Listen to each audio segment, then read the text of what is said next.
Oh my god. Snowy look right at the camera. Look at this cat. Look at this cat. Look at this cat. I'm so cute. You're so cute, Snowy. You're so cute, Snowy. You're so cute. You're so cute. You're so cute. You're so cute.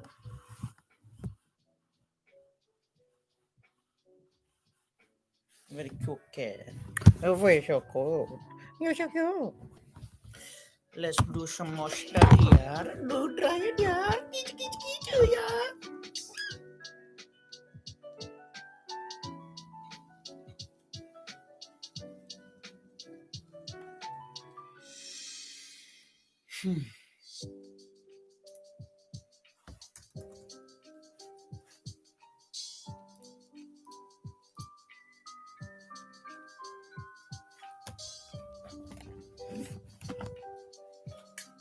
Turning off the power again. Like a smoley. Smoley.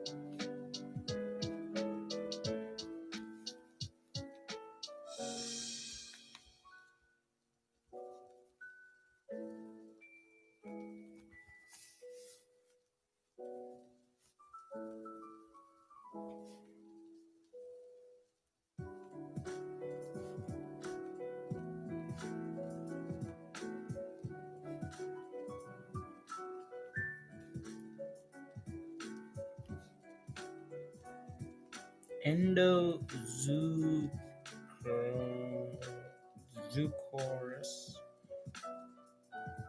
See this person. Nani the heck?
Nice sort of simple situation in some ways, and maybe just these are populations of ungulates or primates that people are harvesting food. You know, it's people harvesting differences between areas, right? It gets complicated. So that's a nice sort of simple situation in some ways, and maybe just these are populations of ungulates or primates that people are harvesting for food. You know, it's people harvesting ones, it's fine, right? So you know, as long as they do it in this area beneath this dotted line, then things are fine. But it gets a bit more complicated in terms of there are many more issues, trophic issues, and trophic cascades that occur out there as a consequence of this, right? So in these areas that they're talking about here, in these tropical ecosystems, 90% of seeds are endozoochorous. What's that? Anybody know what endozoochorous is? Inside animal. So yep. Yeah, exactly. So animals are dispersing seeds. So these trees have endozoochorous seed dispersal. So you're relying on a bird or something to come along and eat that seed and take it away and drop it somewhere, right? we know that that's frequently beneficial, right? So if you're harvesting those seed dispersers, then you've got some issues, right? So if you're a seed, then and you're not harvested, you're not taken by a bird, then you'll just drop out of this tree and fall right in the shade zone of this tree. You will experience a lot of the plant pathogens that are associated with your parent tree. Right? So that parent tree's been around for a long time. It's built up a whole lot of pathogens and all those sorts of things like fungi. Right? It's known as a source of food by the local primates or whatever, so they can build up a whole lot of pathogens. You're harvest seed and take it away and drop it somewhere, right? We know that that's frequently beneficial, right? So if you're harvesting those seed dispersers, then you've got some issues, right? So if you're a seed, then and you're not harvested, you're not taken by a bird, then you'll just drop out of this tree and fall right in the shade zone of this tree. You will experience a lot of the plant pathogens that are associated with your parent tree. Right? So that parent tree's been around for a long time. It's built up a whole lot of pathogens and all those sorts of things like fungi. Right? It's known as a source of food by the local primates or whatever, so they come and eat the seeds and all that sort of thing. There's invertebrates that are associated with it. Whereas if you are dispersed, effectively, if the seeds are moved by these birds away, then they're moved away from those fungal species. Right? They're moved away from. They might have a little refuge, and they might be moved to a different environment that has a tree gap, effectively, or something like that. Yeah. Right? So there's real benefits from being moved by birds or other animals. Right? So it goes into the digestion system, it's moved to another area, cooked up, and you've got fertilizer and seed. And that's why plants evolve fruit. Right? So to be able to do that, there's real benefits in there to being able to do that compared to being dropped by your parent. But it gets a bit more difficult, right? So it gets complicated. But if hunters hunt seed predators as well as seed dispersal, right? So maybe that these rodents that they're talking about here that are these seed predators, right? So there are vertebrate and seed predators. If people hunt those, then being distributed near your parent isn't such a big deal, right? And seed predation can actually, it gets more complicated. Seed predation can actually promote diversity in these situations rather than one species coming, dynamic. The idea here, why people let there, is to say that okay, it's complicated. If you take out just one species, we start thinking of taking out one species. Humans take out a rodent or they eat this sort of thing. There's lots of flow-on effects, especially with these sorts of things in terms of seed dispersers. It gets really complicated to try and understand what's happening in these.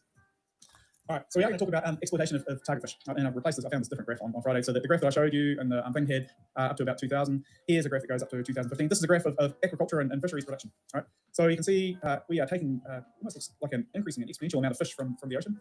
Right, but the amount that is taken by captured fisheries, so wild stock that's being harvested, is sort of leveled off over the last 30 years or so. Right, so with 20 to 30 years, we're seeing a sort of leveling off of that, whereas increasing rates in aquaculture.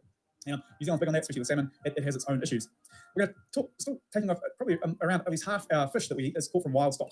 Right? So wild stock of fish populations are important there. So I'm going to spend a little bit of time today working with you, hopefully, through an Excel spreadsheet and going through harvesting models, how we harvest things. We have had a history with you. So we're going to talk, still taking off probably around at least half our fish that we eat is caught from wild stock. Right? So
wild stock of fish, still taking off probably around at least half our fish that we eat is caught from wild stock. Right? So wild stock of fish populations are important there.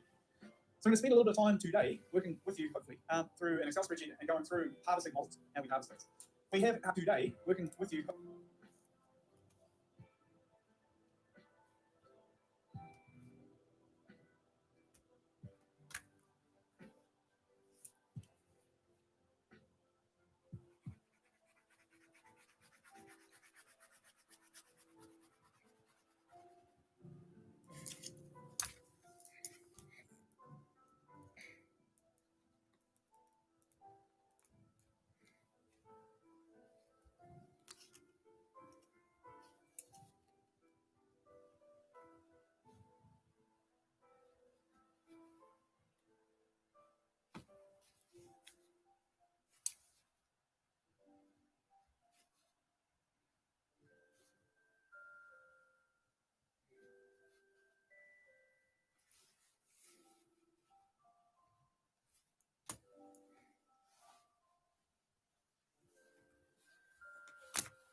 Through an Excel spreadsheet and going through harvesting models, how we harvest things. We have had a history in terms of people's exploitation of things, right? That's gone really badly.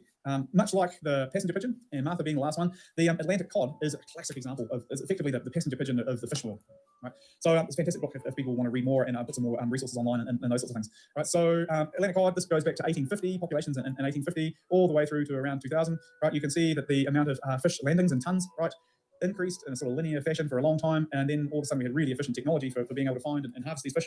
Right? Populations were harvested in a massive way and then dropped off, and then people realised there was a massive problem, and the fisheries basically collapsed. Right? So this is a scenario where even though the fisheries has stopped, the recovery has been slow. And we'll come back to that a little bit, but is that a situation like the passenger pigeon where they need that large abundance of individuals to be able to reproduce properly? Right? So really interesting sort of book and things to read, just how that population affects it. It used to be stories, and they talk about it in this book, how you could have a basket, a wicker basket, where you can sort of lower and scoop out Atlantic cod just from without needing to have a net or anything. So but that's a similar scenario in New Zealand as well. I remember a friend whose father used to harvest crayfish off Tikopuna Beach in Auckland, and they were just really abundant here, and things have changed substantially. Populations can tolerate some exploitation, right, and be abundant.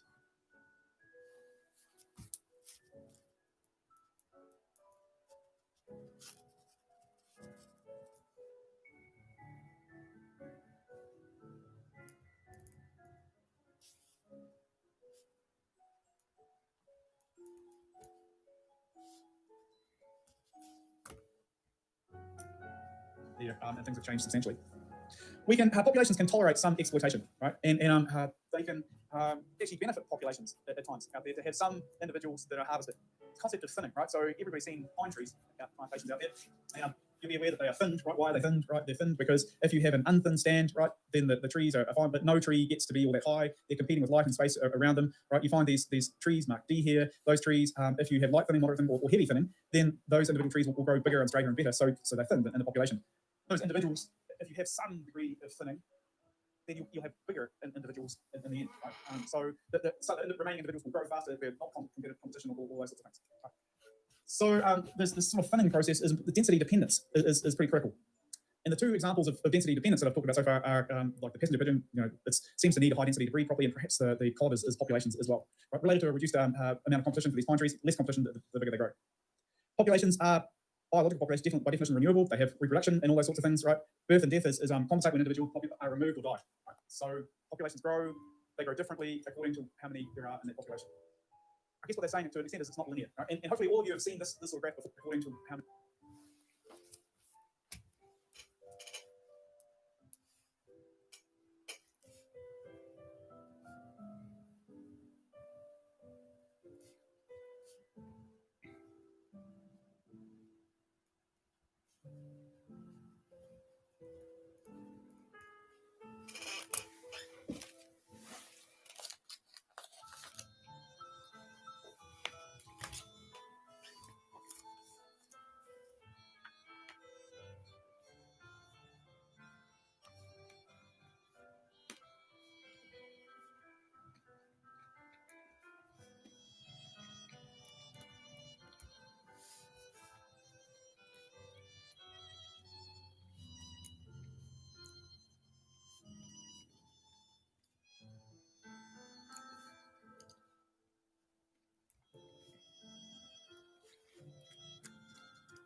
how many there are in that population.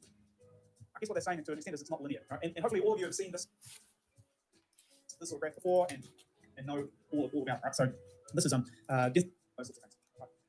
So this sort of thinning process is the density dependence is pretty critical. And the two examples of density dependence that I've talked about so far are like the passenger pigeon, it seems to need a high density to breed properly, and perhaps the cod is populations as well. Right? Related to a reduced amount of competition for these pine trees, less competition the bigger they grow.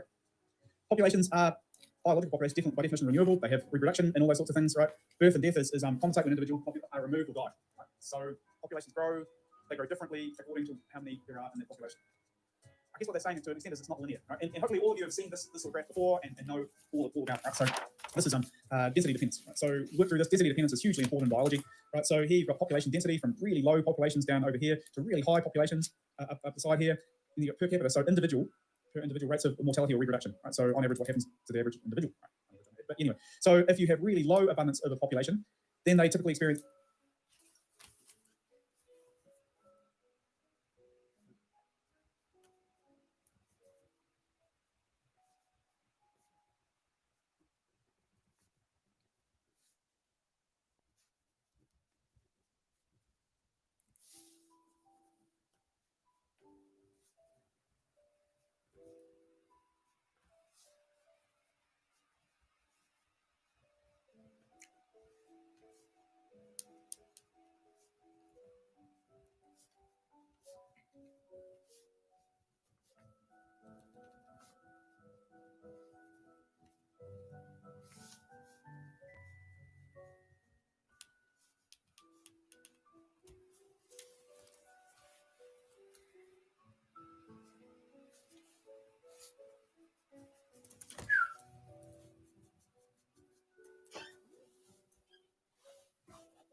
Well, hello.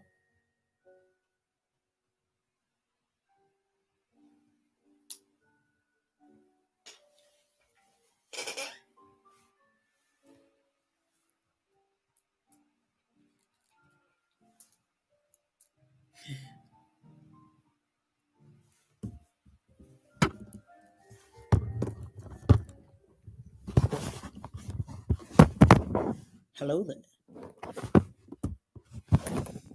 Hello there. You know the meme? You know the Star Wars meme? I don't know. Shut up, shut up, shut up.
I haven't had hokey pokey in ages. Leshgo. And I got some chocolate sauce as well from ages ago. There's the same chocolate sauce that Richard keeps putting on the Cooking with Aaron episodes. Oh no.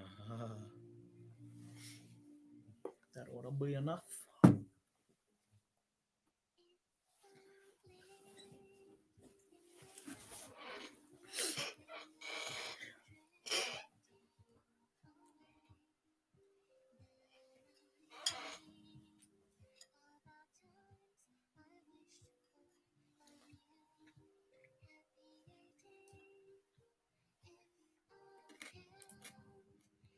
They have reproduction and all those sorts of things, right?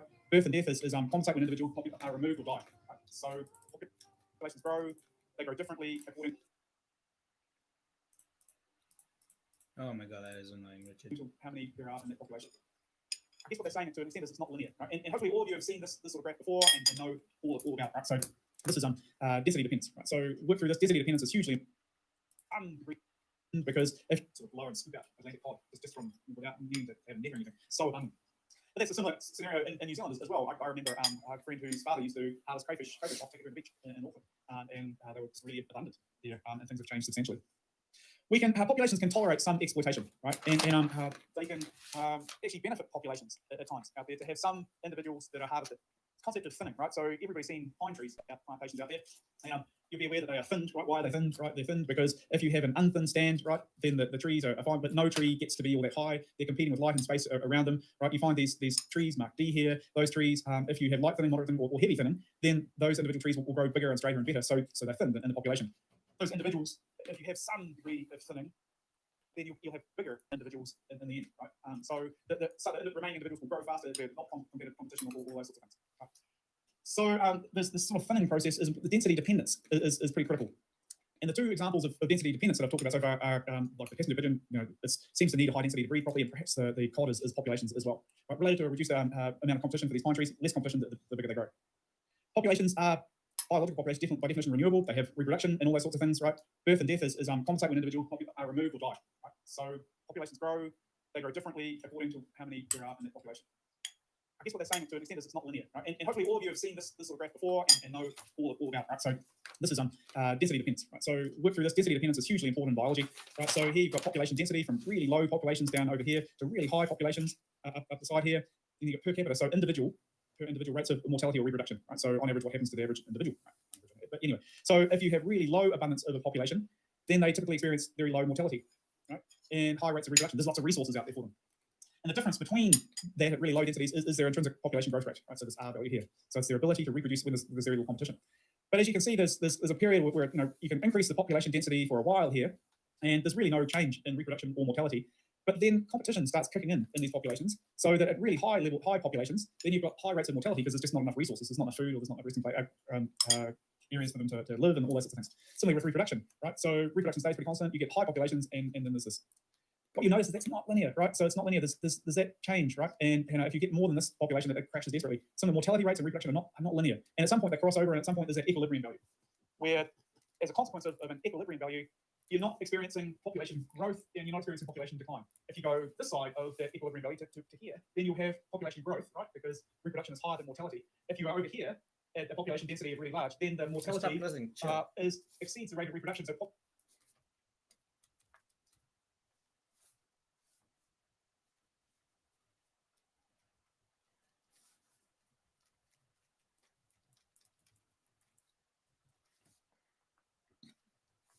Ah!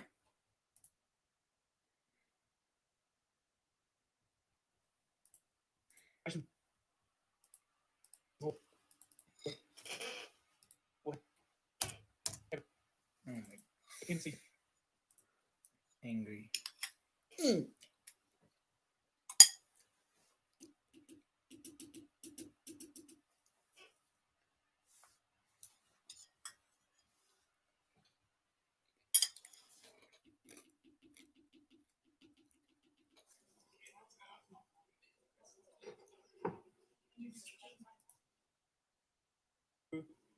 they grow different. That at really low densities is their intrinsic population growth rate, right? So this R value here. So it's their ability to reproduce when there's very little competition. But as you can see, there's a period where you can increase the population density for a while here, and there's really no change in reproduction or mortality.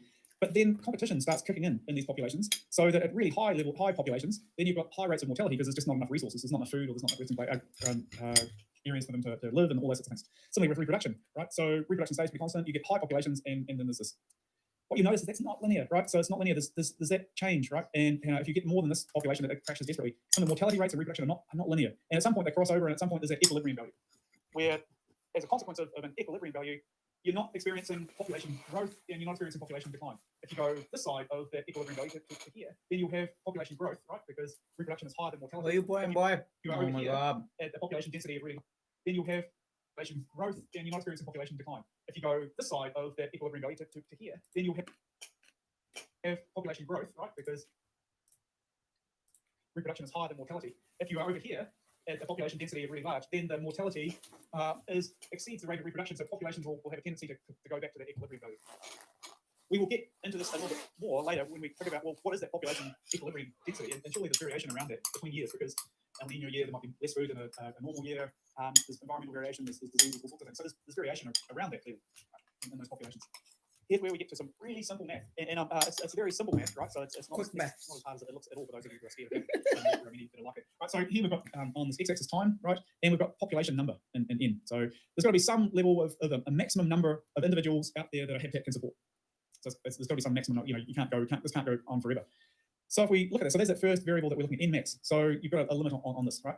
And NT, right? So the number of individuals.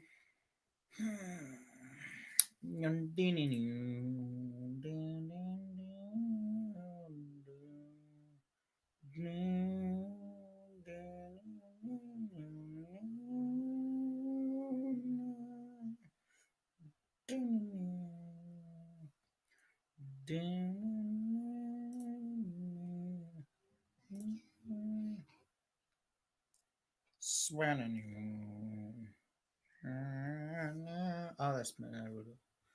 Naruto.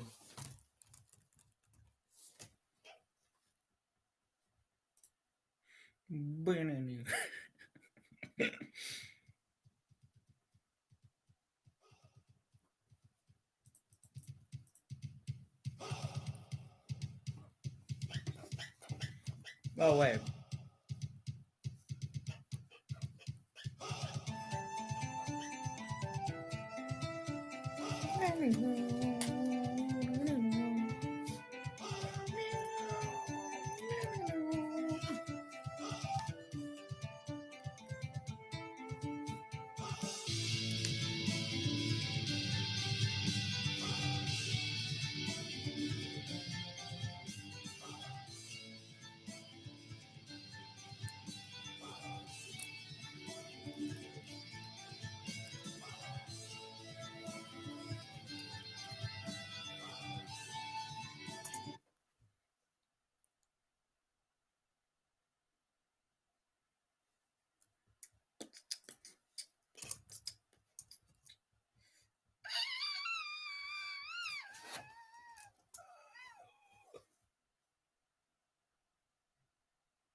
The hell?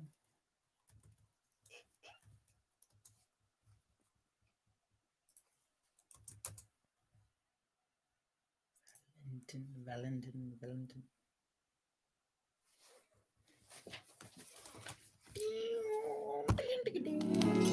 Des yeux qui font baisser les miens, un rire qui se perd sur sa bouche. Voilà le portrait sans retouche de l'homme auquel j'appartiens.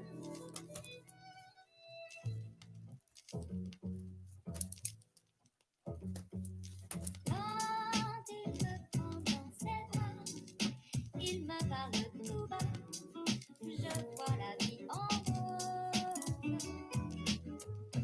Il me dit des mots d'amour, des mots de tous les jours, et ça fait quelque chose. Il est entré dans mon cœur une part de bonheur dont je connais la cause. C'est lui pour moi pour lui dans la vie. Il me l'a dit, l'a juré pour la vie. Quand il me prend dans ses bras, il me parle tout bas, je vois la vie en rose. Il me dit des mots d'amour, des mots de tous les jours, et ça fait quelque chose. Il est entré dans mon cœur une part de bonheur dont je connais la cause. C'est lui pour moi pour lui dans la vie. Il me l'a dit, l'a juré pour la vie.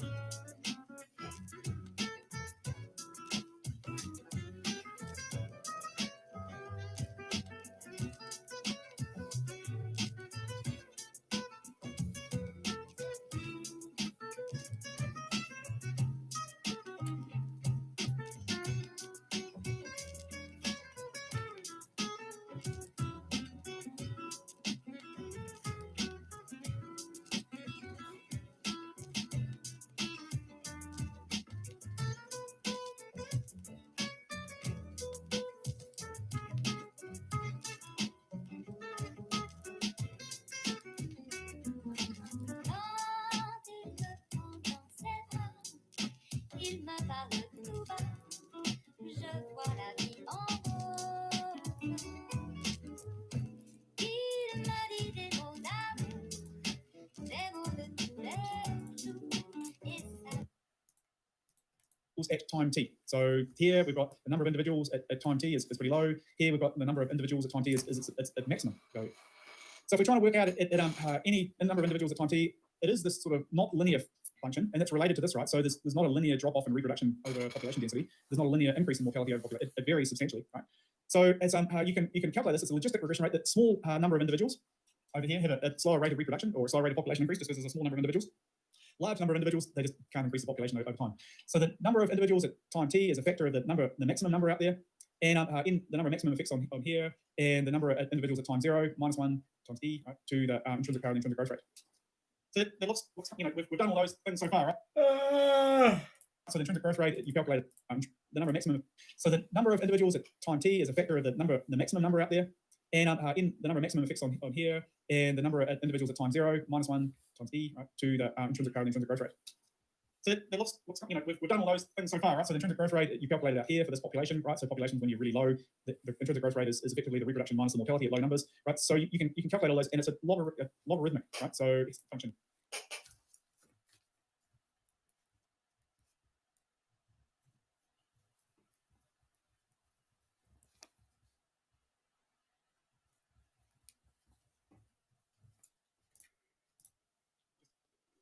So this is all before you can calculate all those, and it's a logarithmic, right? So it's a function going on here, logistic. So this is all before harvesting, right? So growth rate before harvesting. The growth rate is often considered, has been considered a surplus production, right? So if you have a population and you keep that population constant and just take how much is growing, then theoretically you're not going to damage the population. It's surplus and all those sorts of things. So here's the growth rate of the population without harvesting. Remember, you've got this sort of lag phase when population numbers are low, they're not going to increase very rapidly, and then you get an exponential phase of growth from the populations, are decelerating, and then there's the sort of reaches the n max number up the top here, right? But there's often variation around it. So that the growth in the population is a function of clearly the intrinsic growth rate times the number of individuals that are in that population, and it times 1 minus n over n max. Right? So it looks hard until you put actual numbers in there. It's not actually hard at all in this for n max.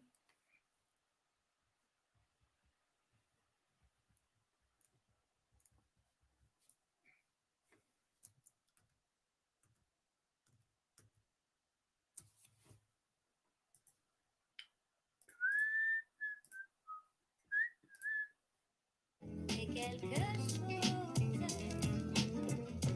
il est entré dans mon cœur, une part de bonheur dont je connais la cause. C'est lui pour moi pour lui dans la vie, maladie, juré pour la vie. Et dès que je l'aperçois, alors je sens en moi mon cœur qui bat.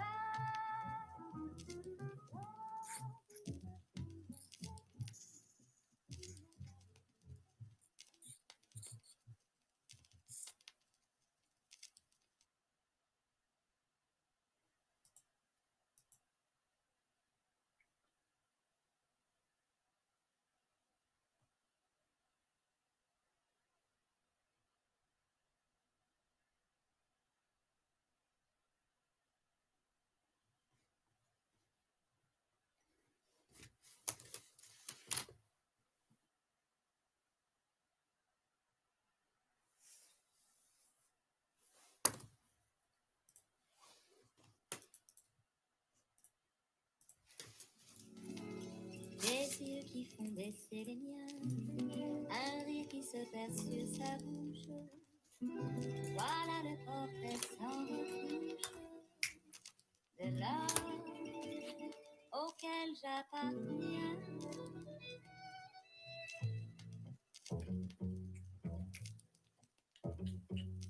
Quand il me prend dans ses bras, il me parle tout bas, je vois la vie en beau.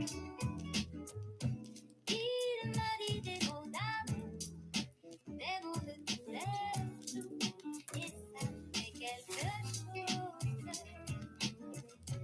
Il est entré dans mon cœur, une part de bonheur dont je connais la cause. C'est lui pour moi pour lui dans la vie, maladie, juré pour la vie. Quand il me prend dans ses bras, il me parle tout bas, je vois la vie en beau. Il m'a dit des mots d'amour, des mots de tous les jours, et ça fait quelque chose. Il est entré dans mon cœur, une part de bonheur dont je connais la cause. C'est lui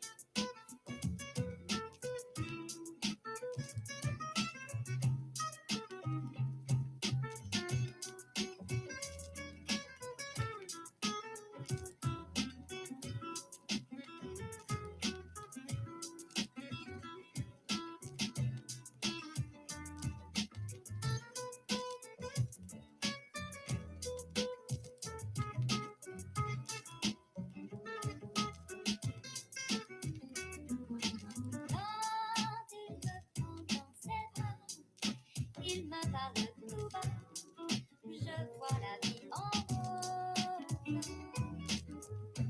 Il me dit des mots d'amour, des mots de tous les jours, et ça fait quelque chose.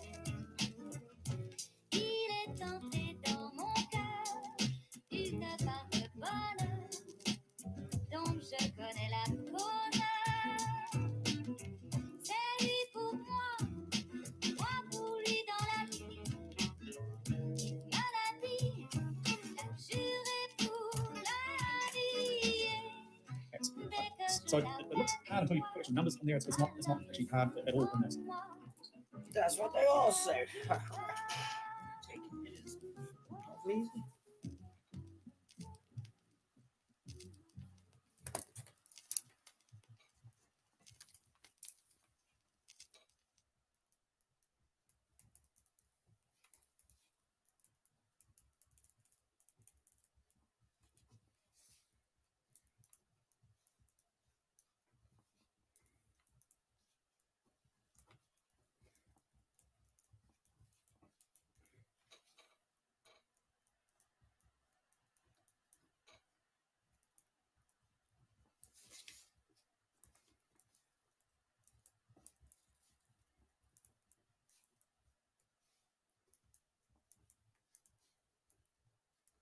Ah, come on.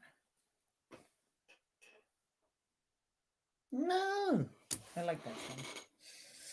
Ah. Bumblet.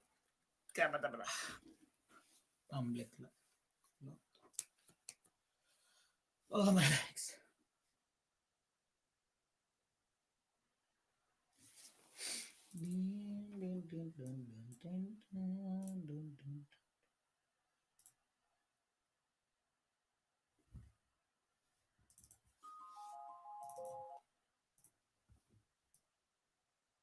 Yo. 1 a.m., eyes closed, I'm slowly falling to the music and the atmosphere. Now and then, I feel lights fading softly all over me, and I remember last year when I was alone in my bed with all these thoughts in my head and living silently inside.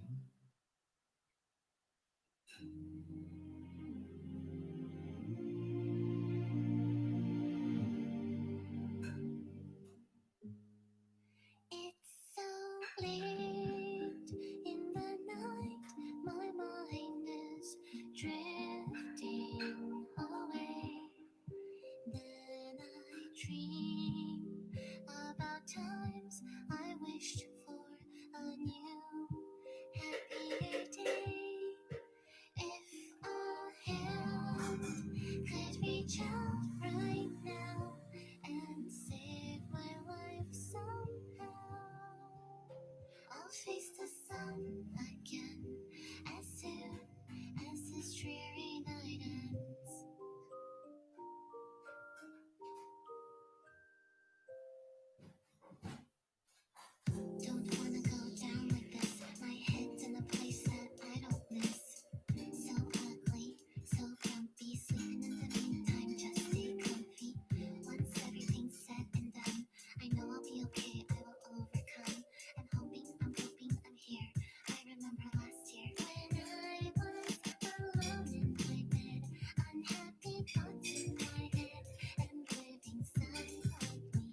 go get food and I got grab a pen and I got distracted and I got.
Yeah, ages ago. Look so pretty, the colors.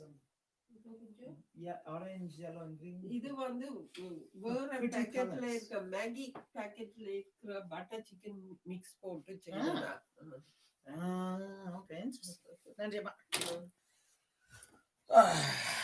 இருந்தா என்ன கொஞ்சம் கூட்டுவோம் 16ல தான் இருக்கு No, it's all good. It's okay, I'm gonna. Did you put the hat on me? I don't remember putting it on, but then I don't- நான் போட்டு நான் I didn't notice that. Right, and then a little bit more on that, right? So what we've done here is we've got, it's not actually hard, this is sort of reaches the N-max number up the top here, right? But there's often variation around it. So that the growth in the population is a function of clearly the intrinsic growth rate times the number of individuals that are in that population, and that times 1 minus N over N-max. Right? So it looks hard until you put actual numbers in there. It's not actually hard at all in this. It's logistic, right? And then a little bit more on that, right? So what we've done here is we've got a population here, growth in those populations, right? Without harvesting. So that's before harvesting. If you add harvesting for it, right, where you so to that equation, so up here we've got the yield, right? So that's we're now doing with harvesting, and we're taking away that yield from those populations. You can imagine scenarios where if you take more, like in the Congo and the Amazon place, if you take more individuals that are being produced, right, if you yield that you're taking is really high in those populations, then you're going to have decline, right? There's got to be some level here where you can calculate the maximum sustainable yield, and typically that's at 50, at least in these models, it's at 50% of N-max, right? And if you go back to this graph, right? So here we've got an exponential growth rate and then a declining phase. 50% is right at the top there. We're at the top of the exponential phase before it declines, right? So it's right in there, right? So in those populations. So there's non-linear dynamics going on there. If you have low populations, then it comes up. The maximum sustainable yield that you can take from a population is right in the middle, 50% of N-max, according to this model. So from that sort of thing, you can start seeing here, okay, we can start thinking about how we can harvest populations in a sustainable fashion. Right? Keep in mind that this is our term for it, maximum sustainable yield. This isn't this is our definition or our attempt to get to this point. Is what's going on here. All right, so you are going to have 3 things going at once, right, in the next little bit. There is a ghost. All right, yield.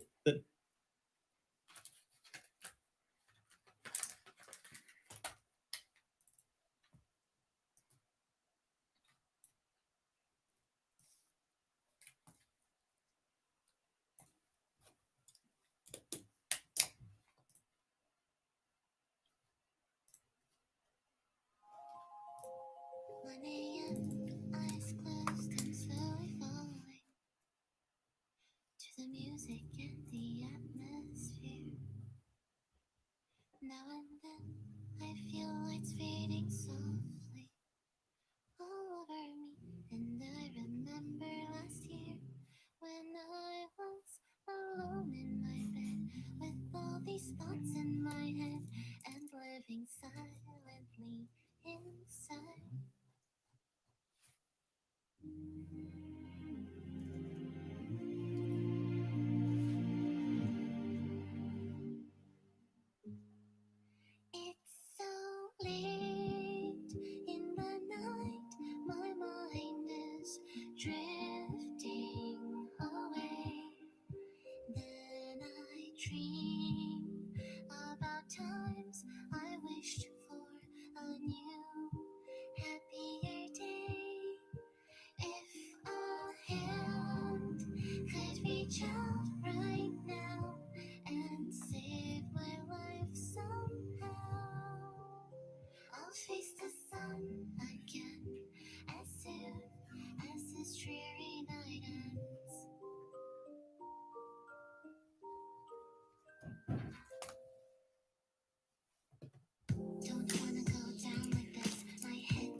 this isn't this is our definition or our attempt to get to this point. Right? That's what's going on here. All right, so you are going to have three things going at once. Right? There is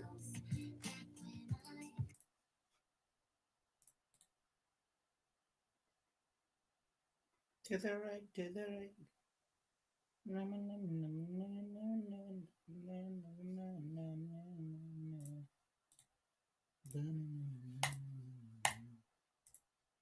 Soapbox quiz that you're going to do, right? And hopefully that's online and available for you to access now. So get that going. And on that Go Soapbox quiz, there are a bunch of questions related to the spreadsheet that I've got going. So you need to get this Go Soapbox quiz going. You need to get Excel going on your computer. And you need, basically those two things are, and you can have the slides going too if you want. So I'll just, open those.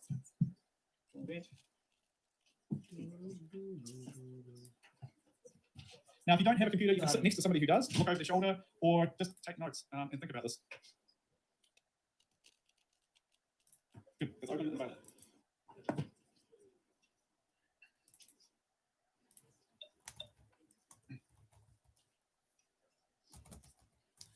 So what we're going to do, so once you've got that open, go and find Excel, right? So, and I thought there's Excel. Or go and find the Blackboard page, and in the Blackboard page, what you'll be able to find here is in, if we go to the lectures, hopefully, and scroll down into my stuff, right? Then some ways down here, then there is species exploitation. There's the fish logistic population models. So open that file up, right, under my lectures, and you'll get in Excel this little file, right? Fish logistic population models. So open that file up, right, under my lectures, and you'll get in Excel this little file, right? So we'll through that again. So go open this file, 3 exploitation. Don't sign in, just put your student number in, right, as we did last time, right? And you'll find this quiz there. Then go and open the Excel file up.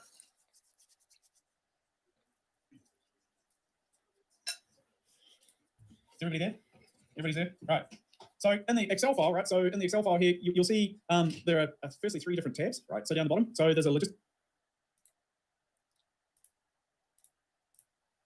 model. Down the bottom, there's maximum sustainable yield. There's population trends, right? So is everybody there that in Excel and that sort of thing? Anybody not there yet? Right. So you can see up here, what I've done is set some variables. So there's Nmax, talk about Nmax, right? And Nmax in these situations will, I think, always be 100, right? But then there's N0, there's a starting population that's going on there. And if you adjust that to say, okay, we're going to start off with N0 being 50, you can see that immediately you get a change, right? So you can modify that, right, to be whatever, right? And you can change the intrinsic rate of growth to whatever, right? So you can sort of see how if you have a really low intrinsic rate of growth, well, that slows populations down. If you have a really high intrinsic rate of growth, then populations do different things, right? So one of the first questions in here is working groups. Is if you have a starting population of 20 tons of hoki, and here's a hoki for those of you that are unaware of the fish that you've frequently been eating. If you go to McDonald's and have a fish burger, it's hoki, right? Then you can say, okay, you've got 20 tons of hoki, so you've got that population where you have initially 20 tons of hoki, you put in there, and then you alter the intrinsic rate of growth, so 0.52, right? So you put in 0.52 in there, and population looks like that as a consequence. You don't need to worry about the time or the anything altering anything else here. And then you can read question, you ban fishing, you have a starting population of 20 tons, you have that growth rate, you ban fishing until they reach their maximum sustainable yield. You'll remember what their maximum sustainable yield is, right? So there's 100 tons as the maximum, right in the middle, at 50 tons is the maximum sustainable yield, and then you read off the graph, right? What's going on here?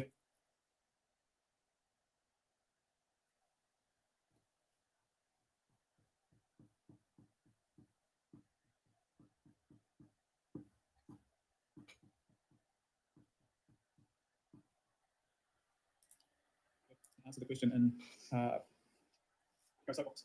Yep. Nani? Lost you when it started. What?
this one down here. Okay, so you remember if we no, we don't need to do that. If we go back to this, right? So here's our semicircle here. Here is a population number going from N0 to N max. The sustainable yield is this. Under this model, under this system, the maximum sustainable yield is 50% of N max. So if you go then onto this graph, you say, okay, you've got 100 tons is the N max. 50 tons must be the maximum sustainable yield in there. Yep.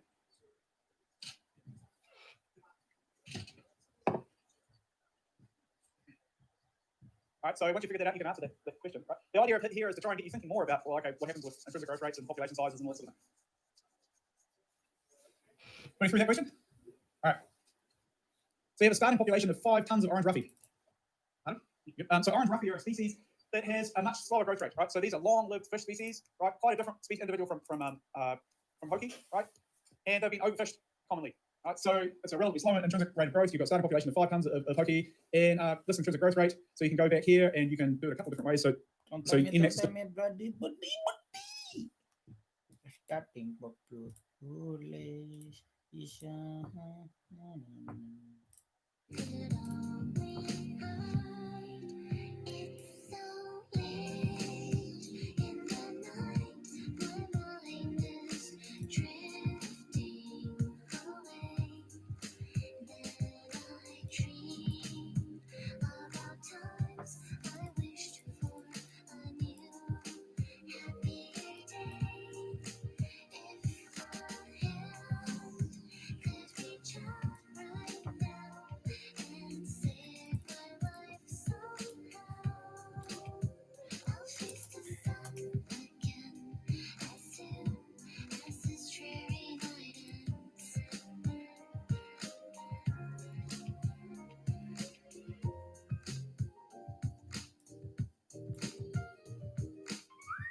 Still there, population is that, and you can type in here, and you can see just how that really low. So this is still that logistic growth equation and record, but what it's saying is here, actually to get to 100 tons, what you'd need. Why you doing this? I cannot believe it. I don't believe it. I don't believe it.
I do not understand the question. Maxime.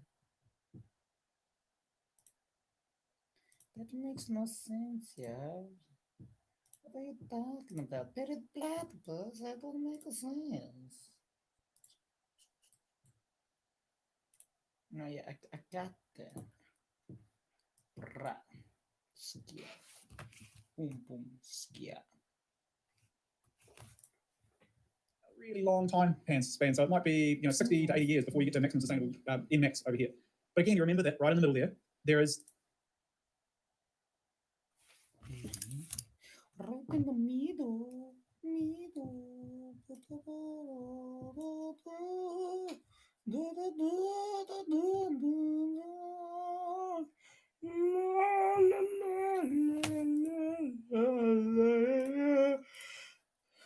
It's like yield, right? In comparison to something like hokey, right? Ow! Where if you put hokey in there, hokey would change really dramatically, really quickly.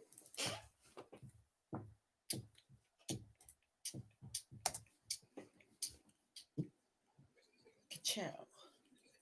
Ka-chow.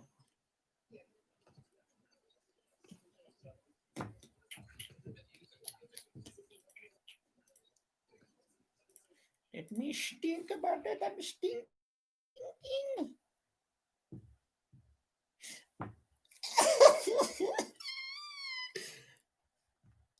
That is making the senses.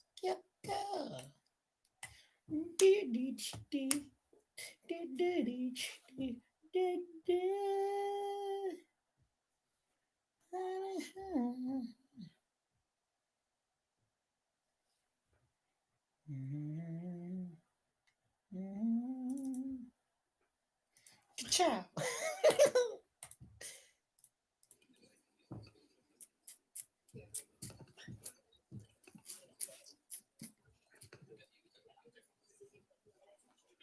So you can potentially do that by both those tabs. Okay.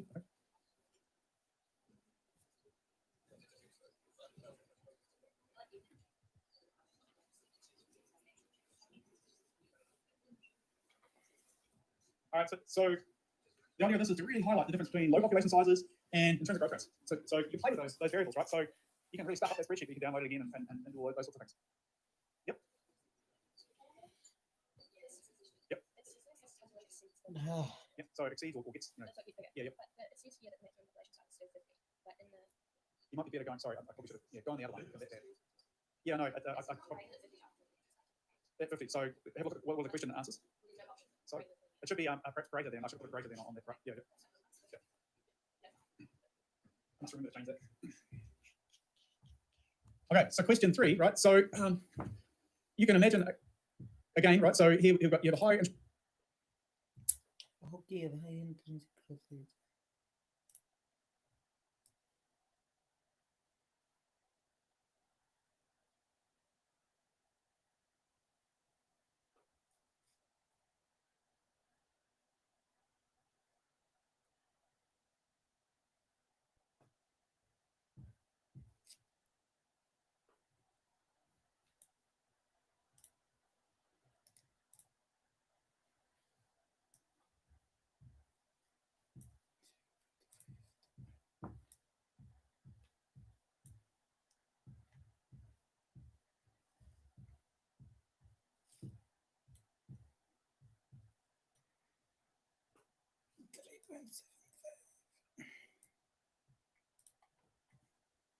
Roughly more like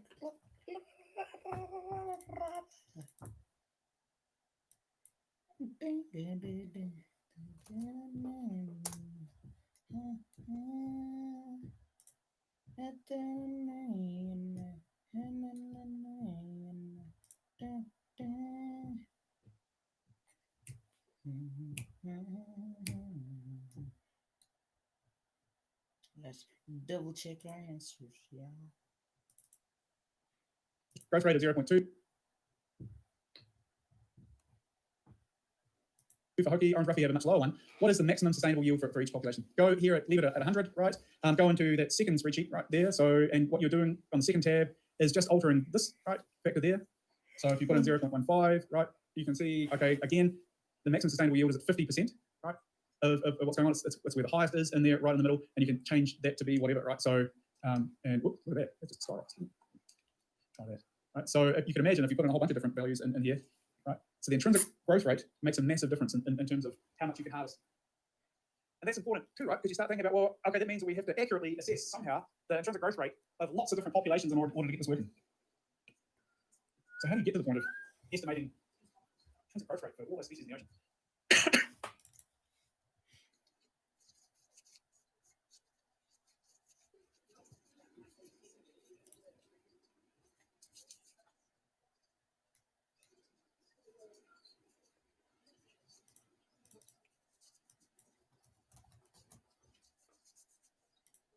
You can work through it, right? So the next bit, you're going into, I think, this graph, right? Population trends, right? Tab down the bottom there.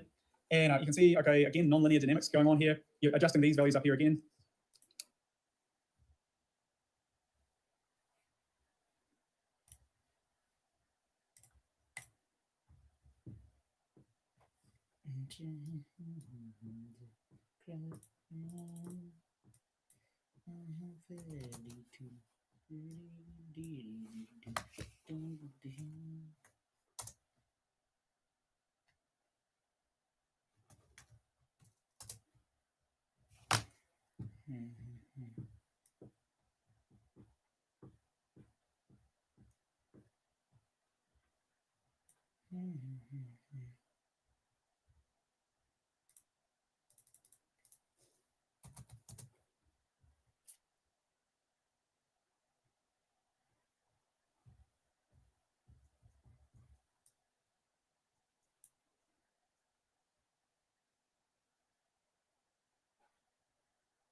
And you're seeing how populations increase and decline.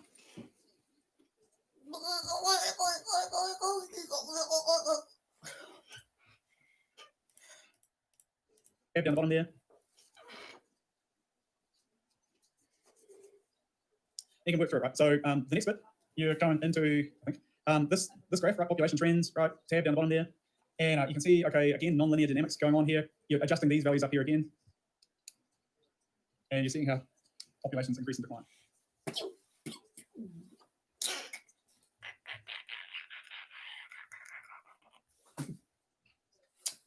Ciao.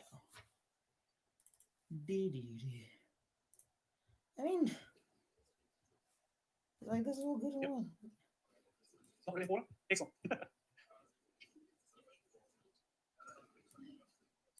Yep. Yeah. Well, I mean, there's still populations there at 2030.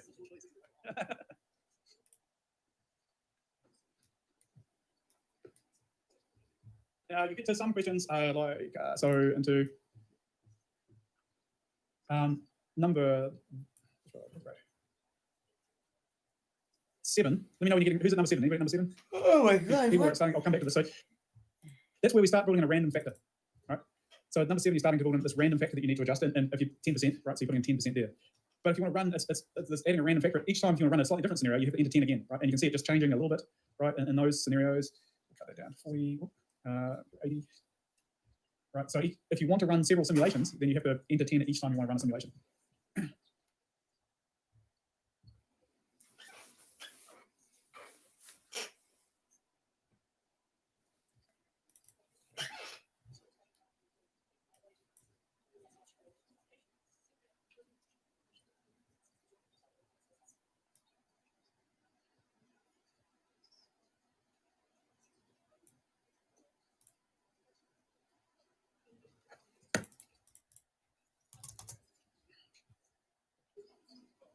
So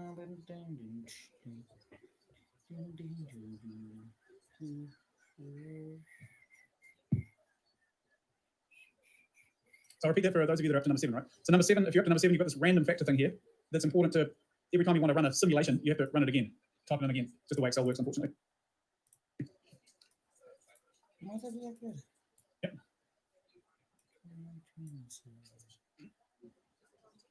So if you're blind from the grade, so go to the spreadsheet of the middle one. So yeah. So that way you don't need to. Yep.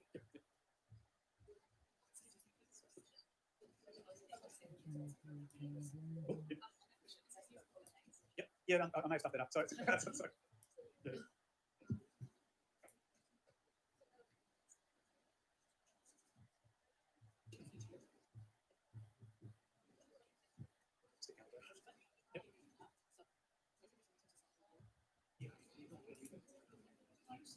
I think I stuffed that up.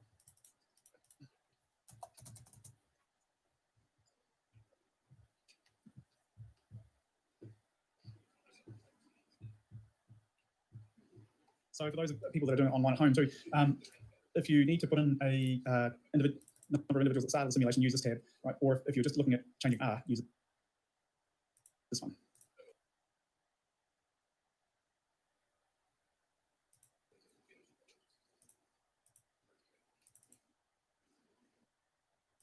What? I said, what?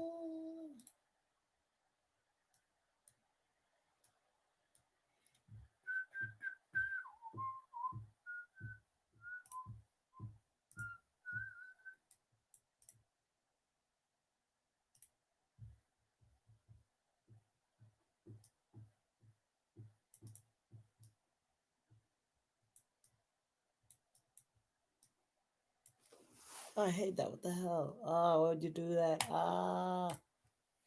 You're fishing for hockey and want to do sustainability.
No.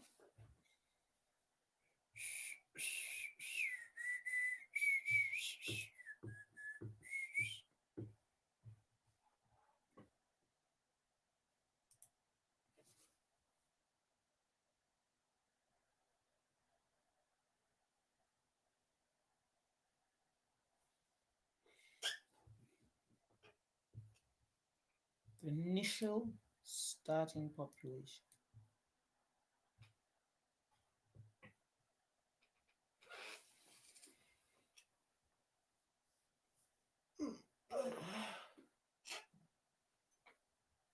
What the fuck? Sorry, language.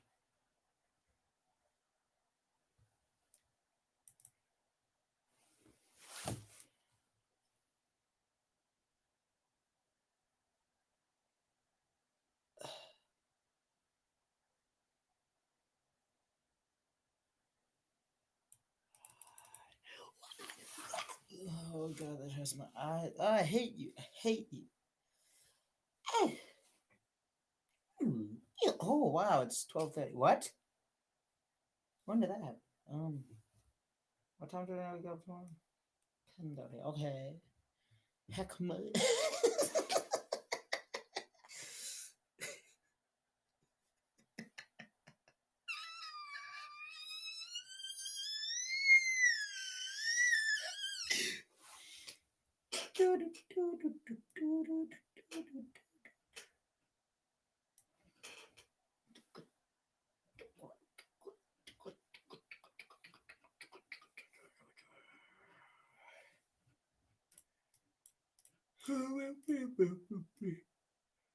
Population.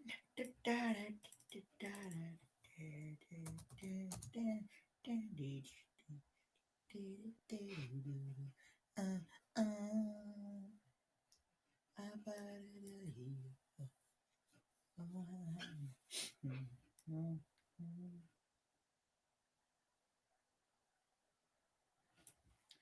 Zero point one life. 0.15. What's the maximum? Above? Is the maximum house?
Send this to your crush.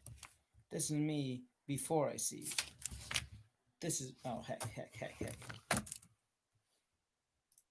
This is me after I see you. Huzzah! Excel jokes, let's go! Your storage is running out of space.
Start off with 35 virtual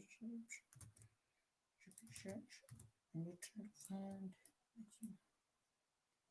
one belief.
You have to what level of maximum harvesting?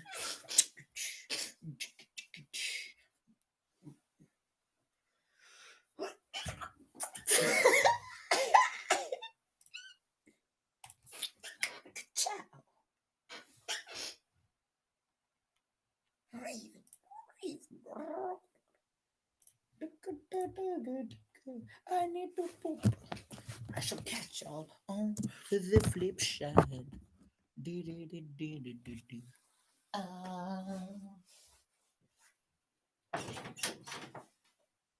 What?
That's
it.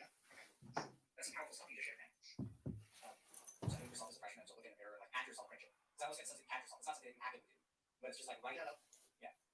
Everything like a subconscious reaction. Yeah. So I think use the word visceral there. So it's like because it sounds like you're aware of it on some level, right? It's like something inside you is like, oh, like look at that asshole, and then it kind of and then it sounds like you learned how to push that way and not let that be active. Does that make sense? Yeah, that definitely makes sense. Because if I let me just try to put together what I heard. So you used to hate yourself, and now you said that you don't have a relationship with yourself, and so but at the same time, sometimes you act those feelings of hate when you look at yourself in the mirror. So that really feels to me like suppression. Does that make sense? That it used to be conscious. Oh yeah, that makes sense. And now it's become subconscious, but it's still there, and sometimes it pokes its head out. Yeah, totally. Yeah. So why did you hate yourself for suppression? Yeah, I think it was definitely because I struggled with inhibiting like socializing in general. Like I felt like I was like at one point in my life I was like really balanced. Like I remember like when I was a kid, like I first sometimes like extremely shy. But nowadays that actually doesn't apply to me at all. Like I can like go up to and approach women very easily, like even out in public. Approach. And like state my and also like state my premise. And What does that mean? State your premise. So in the pickup artist community, it's basically like letting her know like what the whole conversation is like all about. Like state your premise. Like an example could be like if you're using a direct opener, for example, it could be like well, I thought you were very beautiful, wanted to come and talk to you. At that point, she may realize that you're trying to like seduce her, but also it could be like me asking her out, or I just like kind of trying to like pull her from like the certain venue. Like if she says like she wants to go to like a freedom place, and I'm like get the targets, I'd be like, oh, I mean, can I come with your friends? Or yeah, basically like asking her. What I did most was just like asking her for a number, like to go on a date with her. Okay. And how does that work? Oh, I mean, how does that work out for you? Yeah, I mean, basically, the longest I have ever. I mean, the farthest I've ever been to in the same woman was basically she gave me her number and then she literally like ghosted me. So like, I haven't really even done like a date before. Okay. How does it feel to say that? And I guess I'm not sure. Relieving, I guess. What's relieving about it? And I kind of like. I'm not sure. Yeah. So I'm asking you hard questions, Alex. You're doing a fantastic job. And I think we're talking about questions. Yeah. The simplest ones are usually the hardest. The ones that have to do with understanding ourselves. It's really easy to understand women, right? Like the PUA folks have them all figured out. Far harder to understand yourself.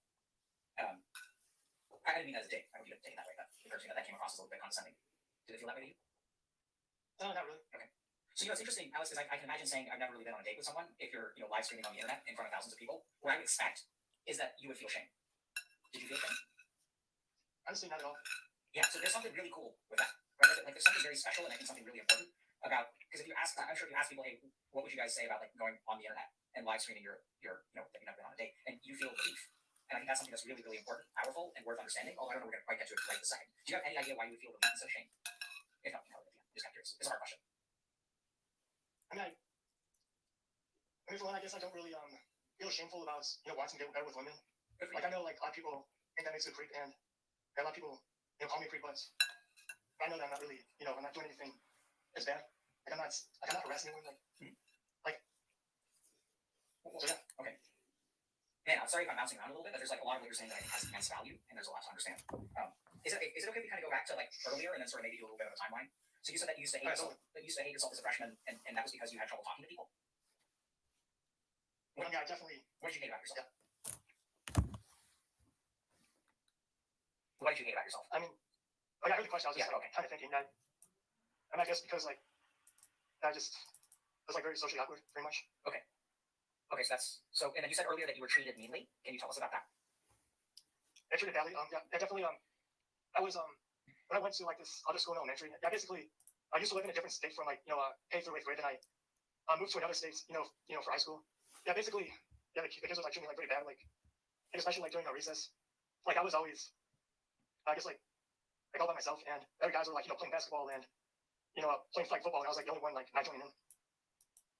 And what I mean, it's not just that, but they're also like call me names and stuff. What would they call you? I don't really want to talk about that, to be honest, but okay, thanks for letting me know. Can I ask you? I'm not going to ask you any more questions about that, sort of. But what I would like to understand is what. I don't really want. Like I was always, I guess like all by myself, and other guys were like playing basketball and playing flag football, and I was like the only one like not joining in. And what I mean, it's not just that, but they're also like call me names and stuff. What would they call you? I don't really want to talk about that, to be honest, but okay, thanks for letting me know. Can I ask you? I'm not going to ask you any more questions about that, sort of. But what I would like to understand is what makes you uncomfortable talking about it. Is it okay if I ask that? I mean, I suppose. You're also allowed to say no. I want to respect your space, man, but I think it's important. And if you want me to, I'm happy to explain why I think it's important. I mean, it's kind of hard for like me to describe like why I feel so uncomfortable like about talking about it. Yeah. Can I tell you why I think you feel uncomfortable? Yeah, please. So you know how earlier we were talking about how do you protect yourself, Alex, from the hate that you feel towards yourself? So how do I protect myself from like the hate I feel for myself? Yeah. What do? You used to hate yourself. You don't have a relationship with yourself anymore, right? How do you protect yourself from that? You push it away. Yeah. Right? Like, so you have the suppression you talked about. Perfect. So now I think the reason that you're uncomfortable is because I'm asking you to not suppress. I'm asking you to do the very opposite. I don't think any of this shit has anything to do with women. So if we think about this, so you ready for the answer? I know we're only like 20 minutes in. I got an answer for you. Do you want? I mean, could be wrong. So more likely to be wrong because I'm making a big judgment, right? So I have a hypothesis. So it's not an answer. That's actually arrogant. I have a hypothesis, and I'm going to run it by you. And then I want to know what you think. And then if you're okay with it, we can explore it. I know everyone here is being voyeuristic because they want to hear about this noob who spent $8,000 on dating coach, et cetera, et cetera. We're not going to give them what they're looking for. We're actually going to try to help you and help them instead. Get to the pickup part stuff later. So I want you to I have one question for you. How do we learn how to see ourselves? Like, you see yourself a particular way. I see myself a particular way. How did I learn how to see myself? And I suppose a lot of it can come from like your environments. Like, Yeah. And like stuff that our parents do. Yep. Right. So what were you taught about yourself from K to 8? Yeah, basically like a bunch of negative stuff like that. Yep. Just like what it fit in. Yep. And so how did you feel at 13? You went to a new high school. But what did you know about yourself before you even stepped into the door? What did you know about yourself? Alex is a guy who doesn't. Yeah, I basically carried over the same stuff. Yeah, Alex is a guy who, like isn't normal. Absolutely. And then you open yourself up to a really dangerous thing, which is something called a confirmation bias. So you start with the get-go before you even step in the door. Alex is a guy who doesn't fit in. Everything else that you've tried to fix that, so you've tried to fix that, right? Like, you've spent a lot of time and effort, and I don't think you're like a creep. I think it's quite noble if you see a weakness in yourself to try to get better at it. I actually salute you for doing it.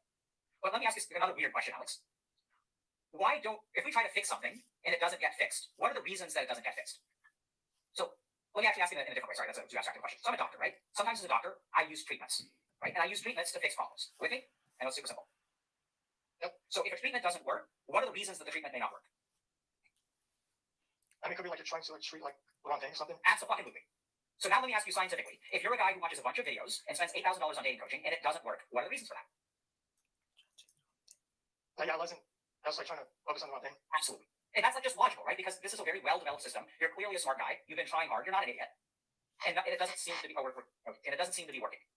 And so my sense actually is that this has nothing. You're not socially incompetent. I mean, you may be on some level, but it sounds like you've actually worked on those skills. Like, you used to be shy. You didn't tell us. You've made progress, and it's still not working, which makes us kind of scratch our heads. Oh, you're good. Mike is sometimes translating. Okay. So like, I just want you to think about that, because like, you've overcome your shyness. You've learned how to approach women. Those were things that you used to struggle with. You've actually improved in the ways that you perceive as your weakness, and it's still not working. Which then suggests to me on a very simple logical level that you're trying to treat the wrong thing. And I think the thing that is broken within you is actually improve. Scratch our heads. Oh, you're good. Mike is sometimes translating. Okay. So like, I just want you to think about that, because like, you've overcome your shyness. You've learned how to approach women. Those were things that you used to struggle with. You've actually improved in the ways that you perceive as your weakness, and it's still not working. Which then suggests to me on a very simple logical level that you're trying to treat the wrong thing. And I think the thing that is broken within you is not, and your diagnosis of yourself is based upon something that is based on an assumption or an experience that you now try to actively ignore, which is why like nothing's going to work. Right? Doesn't mean that you can't get better. Doesn't mean that you can't go on a date. Doesn't mean you can't find love and get married or sleep with a bunch of women if that's what you want to do. Like, whatever floats your boat. What I'm saying is that like, something about it doesn't seem to be working, and I think that's because you like solving the wrong problem. Because all of this is laid on the foundation that Alex isn't good at what? Alex isn't good with people who got socializing. Yep. Here's the crazy thing. I don't actually accept that as true. I don't accept that as true for a minute. Because I think that is not something that, in a sense, is true. It's not about you. It's about the way that people treated you. You had like second graders telling you that you don't fit in.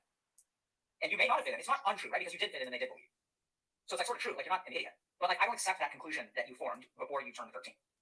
And my sense is that if we can change that conclusion, if you can look at yourself in the mirror and not cringe at what you see, because like, that's the fucking problem. Like, whatever that thing is within you, like, anytime you approach or Sarge a girl, you can come up with all these fucking techniques, but as long as that rot is inside you, I don't think this is going to work. What do you think about that? Yeah, I think that definitely makes sense. I try to work on like the deeper levels. Yep, good. I think so. So Alex, I respect you immensely. What do you think about that? Yeah, thanks. Do you have any idea? First of all, do you believe me? Yeah, I believe you. Why would I respect you?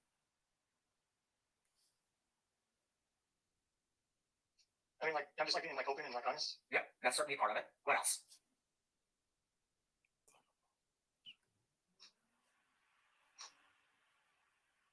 What could it be? I'm sorry, you said you don't know what it could be? Like, what could it be?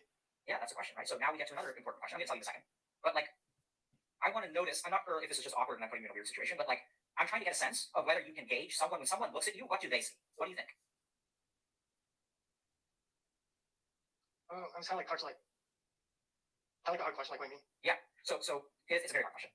So I wonder if on some level, when other people look at you, what you assume is what they see is what you see when you look in the mirror, which is someone who's like on the surface doing a good job, but underneath is kind of cringy. Is that how people see you? I mean, it's a possibility that they could see that. Yep, it is a possibility. What do you think they see? Do you know? I kind of feel like at first they like just seem like no guy, but they like try talking to me like they're like once they start talking to me like they might see someone's just like cringy. Yep. Right. So I'm going to say what I said earlier and try to map it onto what you said. On the surface, they see a normal guy, and underneath is cringy. So you can pass for a normal dude until you start interacting, right? And then what I do is I have this gold statue and I scratch the gold a little bit. And hold on a second, that's not gold underneath. Looks like gold on the outside. Looks normal, but underneath, scratch it a little bit, engage it a little bit, and inside is Alex. So that's not what I see. Ooh. The outside looks normal, but underneath, scratch it a little bit, engage it a little bit, and inside is Alex. Cringy. And so that's not what I see. I can see, because I don't think that's actually what they see. I think that's what you think they see. And you think you're cringy. And therefore, they see cringy. I see a guy who tries. I see a guy who's smart. I see a guy who's dedicated and who's trying to make himself a better person. And I tend to judge the PUA scene, so apologies for that. That may not be fair of me. But at the end of the day, I see a dude who fucking gives a shit and tries to make his life a little bit better than it is. I see a dude who says, hey, this is a problem that I have, and I'm not willing to accept it. I want to change it. And mad respect, man. I can get behind you 100% for that. Open and honest and all that shit, like, balls of steel for coming on stream and all that stuff is there too. But at the end of the day, Alex, I'm in your corner because I think you're trying to become better than what you are. And you're not taking it laying down. You're not like saying, oh, woe is me. You're saying, like, I'm going to try to do something about it. But I don't know if you see that in yourself. Do you? I mean, maybe like to a degree, yeah, but I also like kind of like see someone like who's like basically like odd case. I guess that makes any sense. Yep, makes a lot of sense. Not quite hopeless, but damn near close. Does that make sense? Yep. Yeah, so I'm going to say it in a different way. You're a guy who's not willing to give up despite the fact that you're hopeless. Does that make sense? Yeah, it does. Yep. So let's be honest, because I think you think you're hopeless, but you're not willing to accept it. Hard truth to face. Yeah, How does it feel to hear that? that's true. Yeah, feels good. It's fucking weird though. But here I am telling you, Alex, you're a guy who has no hope, and you're like, that feels so. I think that's the word, man. I know. Weird. What are you feeling right now? I feel pretty good. Okay. What does that mean? Pretty good. I don't know, like pretty happy, like pretty relieved, I guess. Yeah. Right. So can I toss out a word? Do you feel unburdened? Less heavy? I'm not trying to put words in your mouth, but it seems like Yeah, let's have it. Yeah. Yeah, let's have it. Definitely a good one. Yeah. Okay. So Alex, on the one hand, I don't want to lead you, and on the other hand, sometimes I've been doing this for a little while now. So sometimes I can guess based on how people are feeling. Is it okay if I sometimes prompt you with words if you can't find the right one until we find what you're feeling? That's all right. Okay.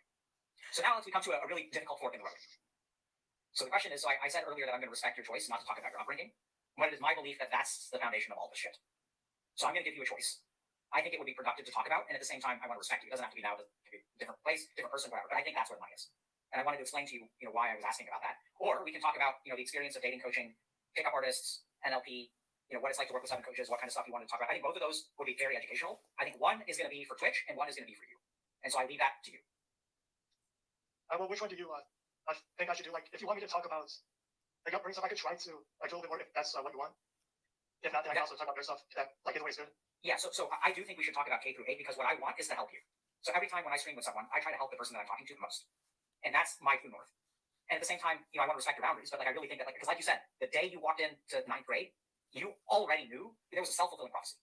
And everything that you've built on that assumption is like your strategy for life. And when you build this beautiful skyscraper on a false foundation. And so anything that you try to do to fix anything in that skyscraper is just based on a fundamentally flawed foundation. And I think that if you can... Okay. Then I'll talk about it. Okay, so... Yeah, so basically, like one of the things that they call me is like a retard. Okay. And what would make them say that? I mean, to be fair, like, I came through, like, 7th grade, and I wasn't that student, but starting, like, the 8th grade, then into high school, like, I actually became, like a straight A student. And I don't think I had anything to do with grades, like, I think it was basically, like, I just, like, felt very shy and stuff, and like, I'd say the best word to use, like, maybe, like, social incompetence, like, maybe. Sure. And, like, maybe they perceived that as being, like, less intelligent. Sure. Like, even though I wasn't really less intelligent, I was actually a very good student. Yeah. And so they just saw something about you and they chose to pick on you. And then how did you feel about yourself when they would call you these things? Do you remember? I mean, definitely, like, very, like, terrible, like, I also felt, like, very alienated, like, back then, like, we had, like, back then it was actually a very small school. Like, one time, like, decided not to, like, sit with him, and, yeah, that felt very awkward because I was sitting by myself, so then I had to go back to sitting with him, or just, like, be seen with other people. Yeah. Like, does that, like, kind of, like, answer the question? Beautifully, Alex. Beautifully. I think you share a lot with a very small story. What I see is a kid who's stuck. Fucked either way. Right? Either you, like, sit with the abuse, and you're alienated with them, or you're alienated by yourself. But what I see is a child who has an inescapable truth that either way, you're alienated. Does that make sense? Yeah, it makes perfect sense. And so then you learned how to act. right? So I'm also hearing something really important there, which is that like when you were hanging out, when you went back the next day and sat at the table, what was that like? Can you tell us? Tell us a story, Alice. You're a very good storyteller. Can you just tell us a story about being in elementary school? Just something that jumps out about like maybe feeling alienated or feeling fake. Well, basically, it was like 15 different guys versus one. So in that regards, I was like a little bit like intimidated because I got taking like most of my food and stuff. Like it wasn't that like I wasn't tough or anything. But I feel like put one guy against like 15 people, like obviously I'm not gonna lose no matter what. Yeah. And what did you do? Because you were gonna lose no matter what.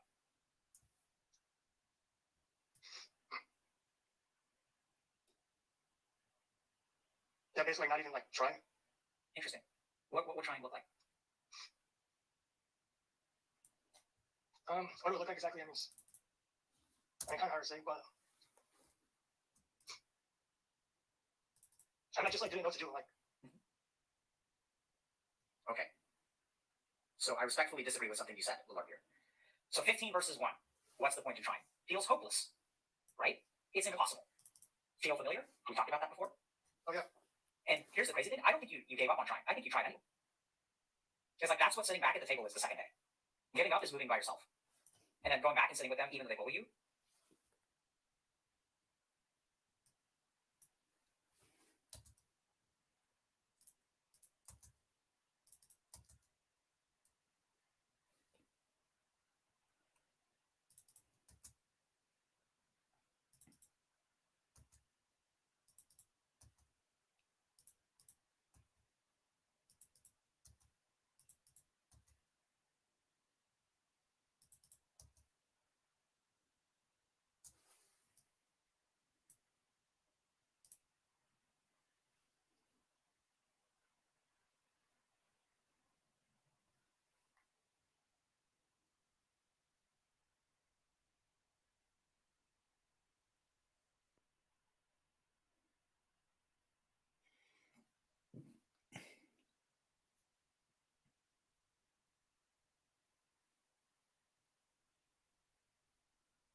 61.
Ciao.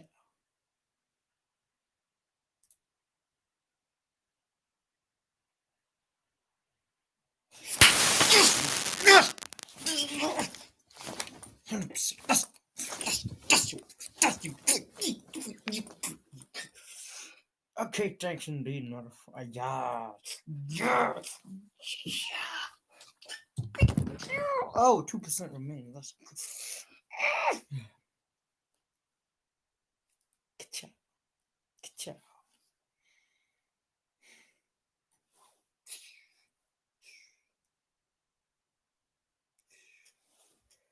Oh my god.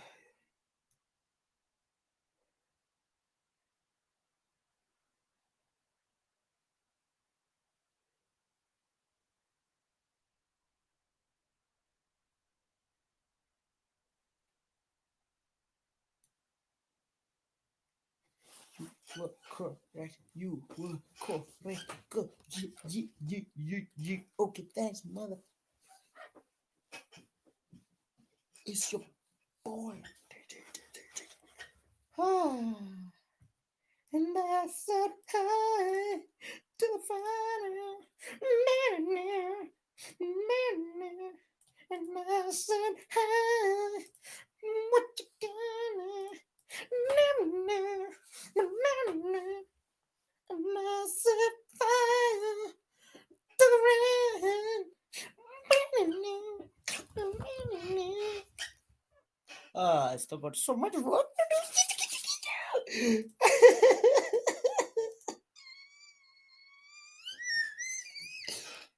This is off. Do it.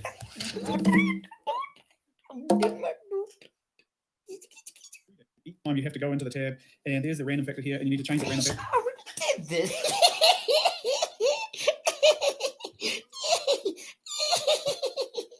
So people will get through that. So you have to press H. Bitch, I already did this. Bitch, I already To the left.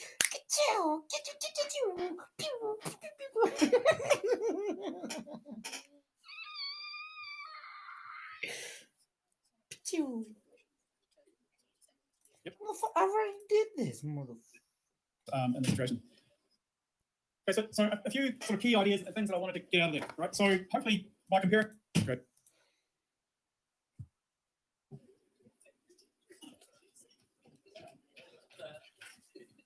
All right, so if you haven't finished that, you want to come back to it and leave it open in the background. We'll carry on for everybody else in this situation. Okay, so a few sort of key ideas and things that I wanted to get out of there, right? So hopefully by comparing the Hoki and the orography, you've really seen how the intrinsic rate of growth is really important for determining population growth and things like sustainable yields and fisheries quotas, right? So you've also seen in there a couple of things, right? So the population growth rates are also heavily influenced by the size. It's not a linear thing, right? It makes sense that it's not linear. If you have really tiny numbers of individuals, then they're not limited by resources, but they're limited by the rate of reproduction that they can have, right? So if you have a really large number of individuals near their carrying capacity, then the growth rate isn't going to be high at all because you need your carrying capacity, right? So there's non-linearities in this. It's not those sorts of things. fishery managers out there who are trying to maximise yield and ensure have a difficult task for a number of reasons. You're trying to finally pick out a maximum sustainable yield that's based on a whole bunch of non-linearities, that is based around some environmental stochasticity, some randomness out there, that is going to influence how many individuals you can harvest in any given year. Right, so you're trying to get to the point, you're trying to say, okay, we want to ensure that we have populations that are here in 100 years, but we also want to ensure that we can feed people, right, and those sorts of things, and have businesses and stuff like that. Populations of cod have further, cod or lots of other species probably have other issues in terms of those allele effects, right? So the allele effects are important out there, and trying to understand why populations don't necessarily recover. So cod are a great example, I think, where harvested down to really low levels. We're not seeing the recovery that's going on as we should, likely because of the allele effects that are going on out there in those populations. All right, so what we're going to do in the next little bit is think about exploitation and how we can, or how some individuals have managed to exploit. Good job.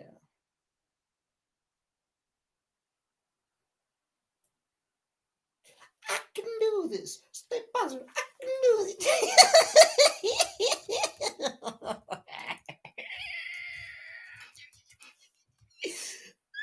I'm losing. You're losing your mind. Hey, you. You're losing your mind.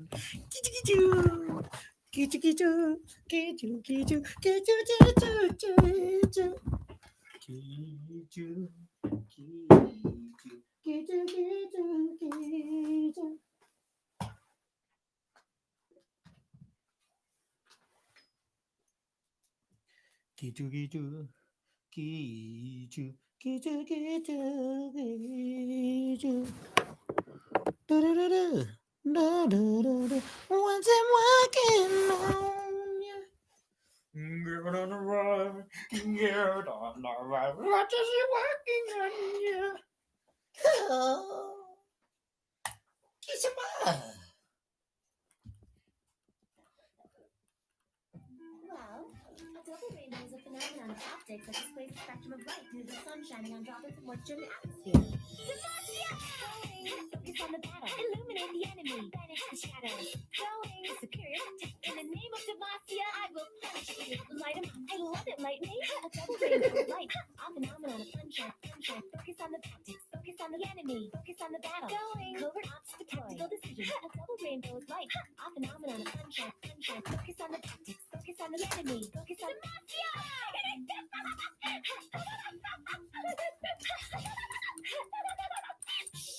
I'm charging my laser.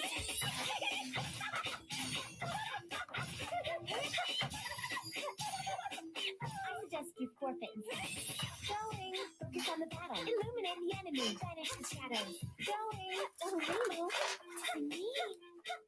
We can do this. We can do this. We can do this. In the name of Demacia, I will punish you.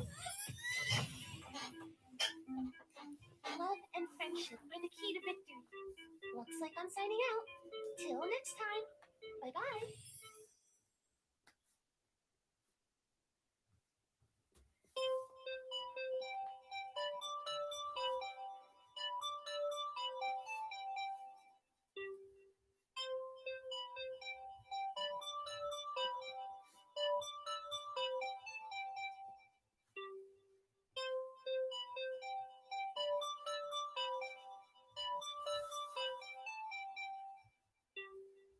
Does that explain it?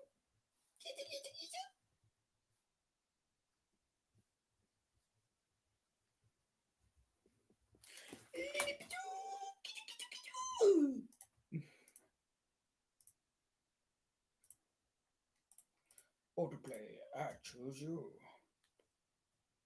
Well, a double rainbow is a phenomenon of optics that displays a spectrum of light due to the sun shining on droplets of moisture in the atmosphere.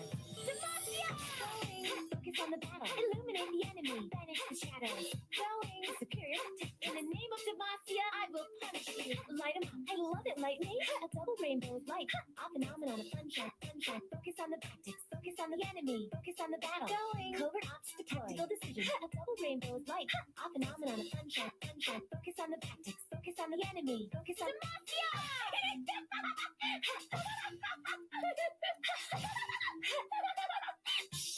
I'm charging my laser.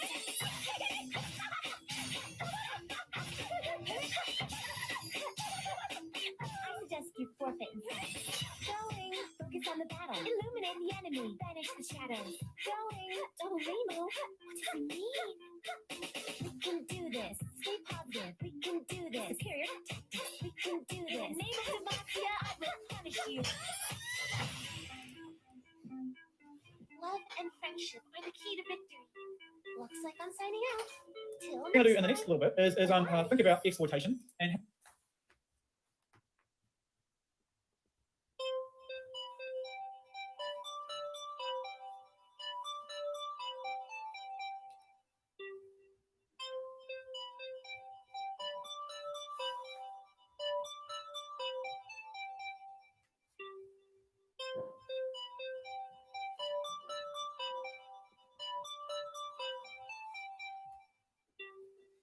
Does that explain it?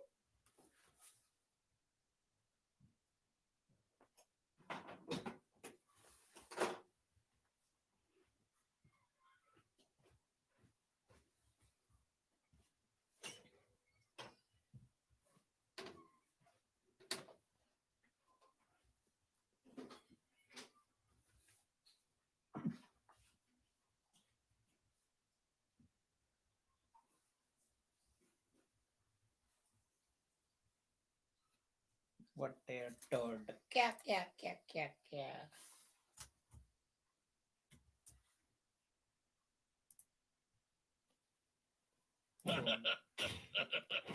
Rome. Rome. My shield is my sword. Show me your best. Let us go.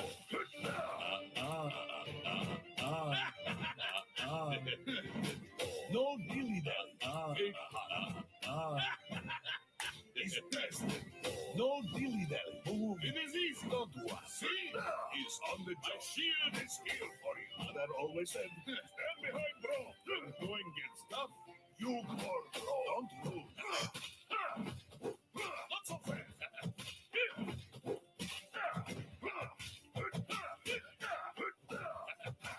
Brom is here.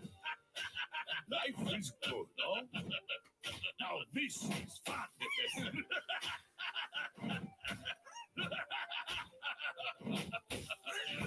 Mr. Nice Brom. Be careful. Baby Ram is on the job. Good shot. Look, keep your spirits high. Kick it back, shield. Today we fight not worrying. You thought you would travel. First we fight, then we eat. Get careful. You are safe with Brom.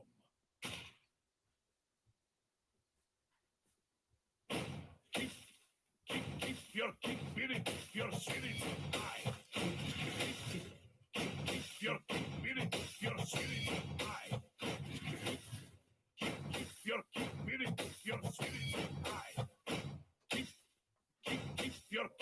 Keep your spirit high.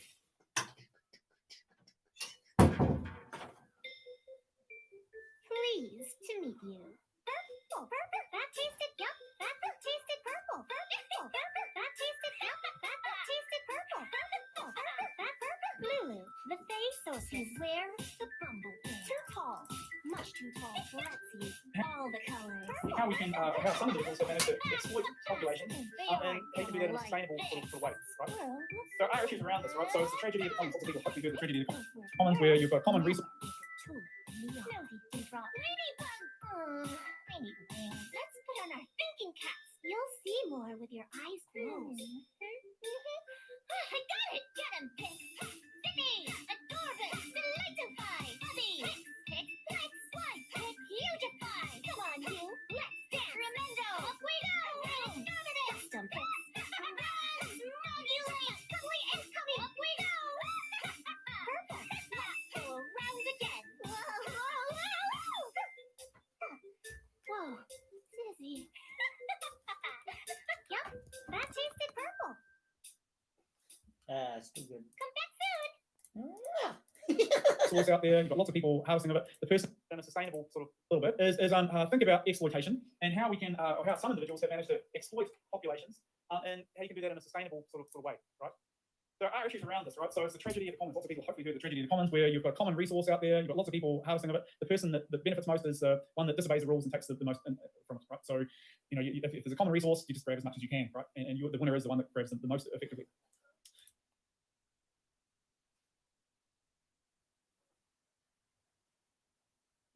On top of that, you've got variables such as weather, disease, all that sorts of things. So how are you going to manage these sorts of populations?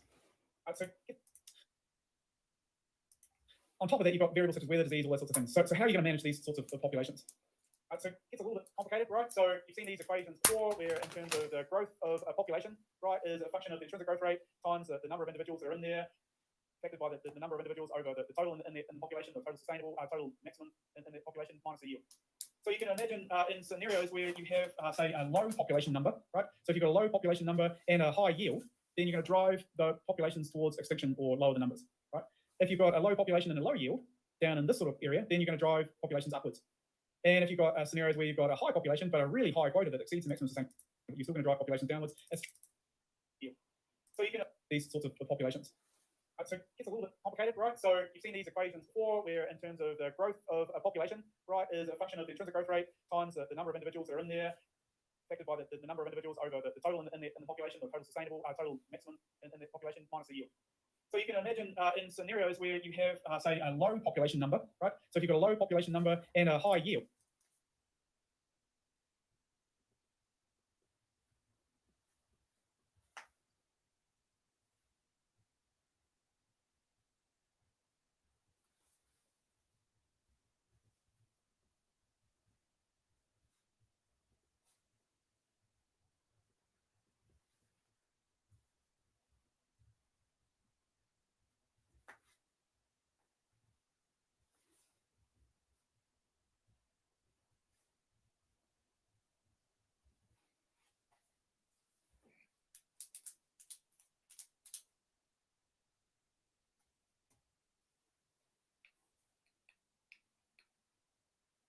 Oh no, it's already Tuesday, ain't it? Oh, Novus.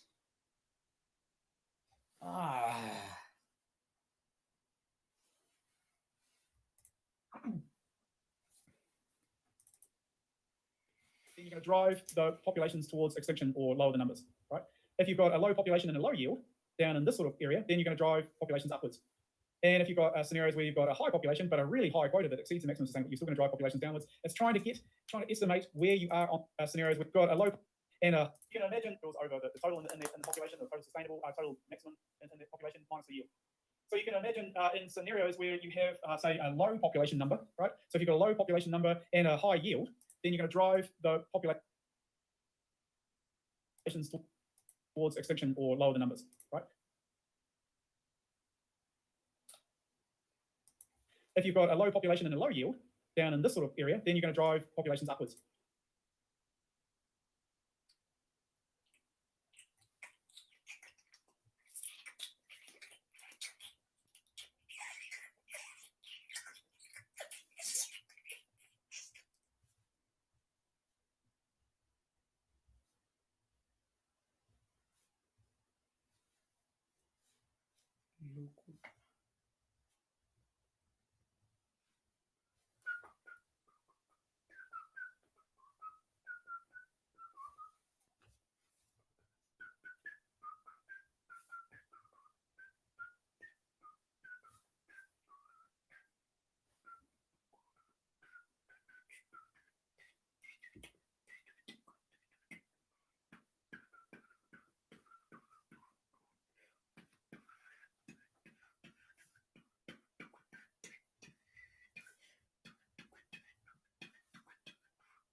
And if you've got scenarios where you've got a high population, but a really high quota that exceeds the maximum sustainable, you're still going to drive populations downwards. It's trying to estimate where you are on this curve, right, in terms of your population number. And if you are effectively harvesting more than that, then you're going to drive population down. If you're going to drive, you harvest less, you're going to drive population up. That's in scenarios where there is a constant quota. So this is a constant quota sort of system that's going on here. And what we've been talking about so far, constant quota. So you're relying on that those line always being the same between years, and you're relying on being able to estimate where you are in terms of the population number in the environment out there.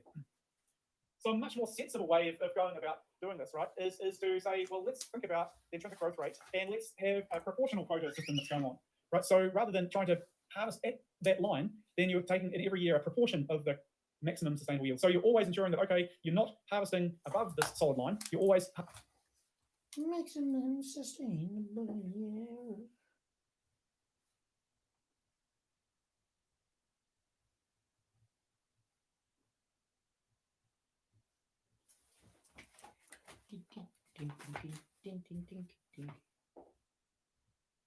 That's not giving up. That's trying in the face of hopelessness. What do you think about that? Yeah, I think that makes perfect sense. So this is who you are, and this is what I respect about you. Because you're a guy who says, fuck it. Right? Even though it's painful. And I make it sound glorious, and the movies make it sound glorious. The truth is that it's horribly painful and is scarring and traumatic. But you tried anyway. And then you said, I didn't know what to do. Now let me ask you something, Alex. When it comes to approaching women, would you, that feeling of like being different and being hopeless and not knowing what to do you carry that with you when you approach a woman? Yeah, precisely. It's also part of the reason why I just stick to these like dumb routines. Yeah, but the dumb routines don't seem like they're working, right? So we'll get to those in a second.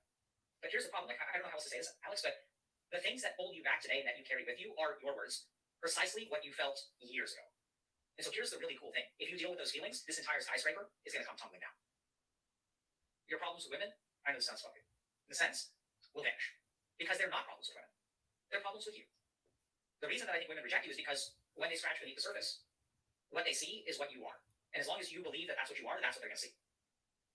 And so occasionally you may find someone who has like a lot of compassion and who may pity you, but that's not going to be a healthy relationship. And it's just not going to. And those women get turned off by the pickup artist kind of approach, like the Chan approach. Sorry, like they get turned off by that kind of stuff. You know, like, you know, I mean, I think so much of what you say about like what you feel today, I think was born a long time ago. And now I'm going to tell you why I think it's bizarre that you feel relief. When basically, if you take what I say to you out of context, I sound like a complete asshole. Say, no, man, you don't have a little bit of hope. You're fucking hopeless. Right? Like, and then it's like, how do you feel when I say that? Because that's a mean thing to say, right? And yet you feel relief. Because here's the thing. I think what we're doing is we're sitting with that feeling, and I'm not rejecting you. Because what happened is you used to be awkward, and people used to punish you for it. And what feels relieving, what feels heavy is like, you know, like there's a part of you that has been beaten over and over and over again, and so flinches whenever you face these feelings or these thoughts. And it can feel very relieving when you say something that you used to get beat for, and someone doesn't beat you. Like, oh shit. Cool. What do you think about that? Makes perfect sense. Okay. Can I think for a second? Sure.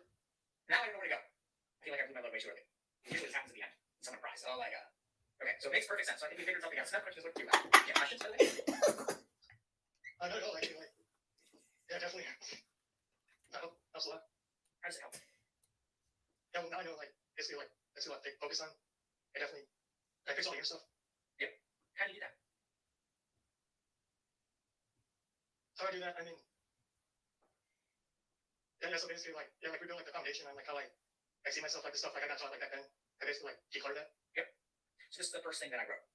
I don't know if you can see this. Can you read that? External solution plus internal problems. Yeah, so external solutions to internal problems. This is the first thing that I wrote. This is your problem. You look to dating coaches and websites and videos and things like that to fix what's inside. And that's why it doesn't fucking work. Because it's just like you're putting all of your energy in the opposite direction. Here's the crazy thing, Alex. You don't think you have a problem talking to women. The even crazier thing is that you agree. You say, I used to be shy, but I'm not anymore. I can actually go up and talk to women. The problem is what you show them. And what you show them is what you are. And on the surface, you can maintain a front for some amount of time, but eventually they scratch beneath the surface and they see something rotten on the inside. And this is what the entire, anyway, yeah.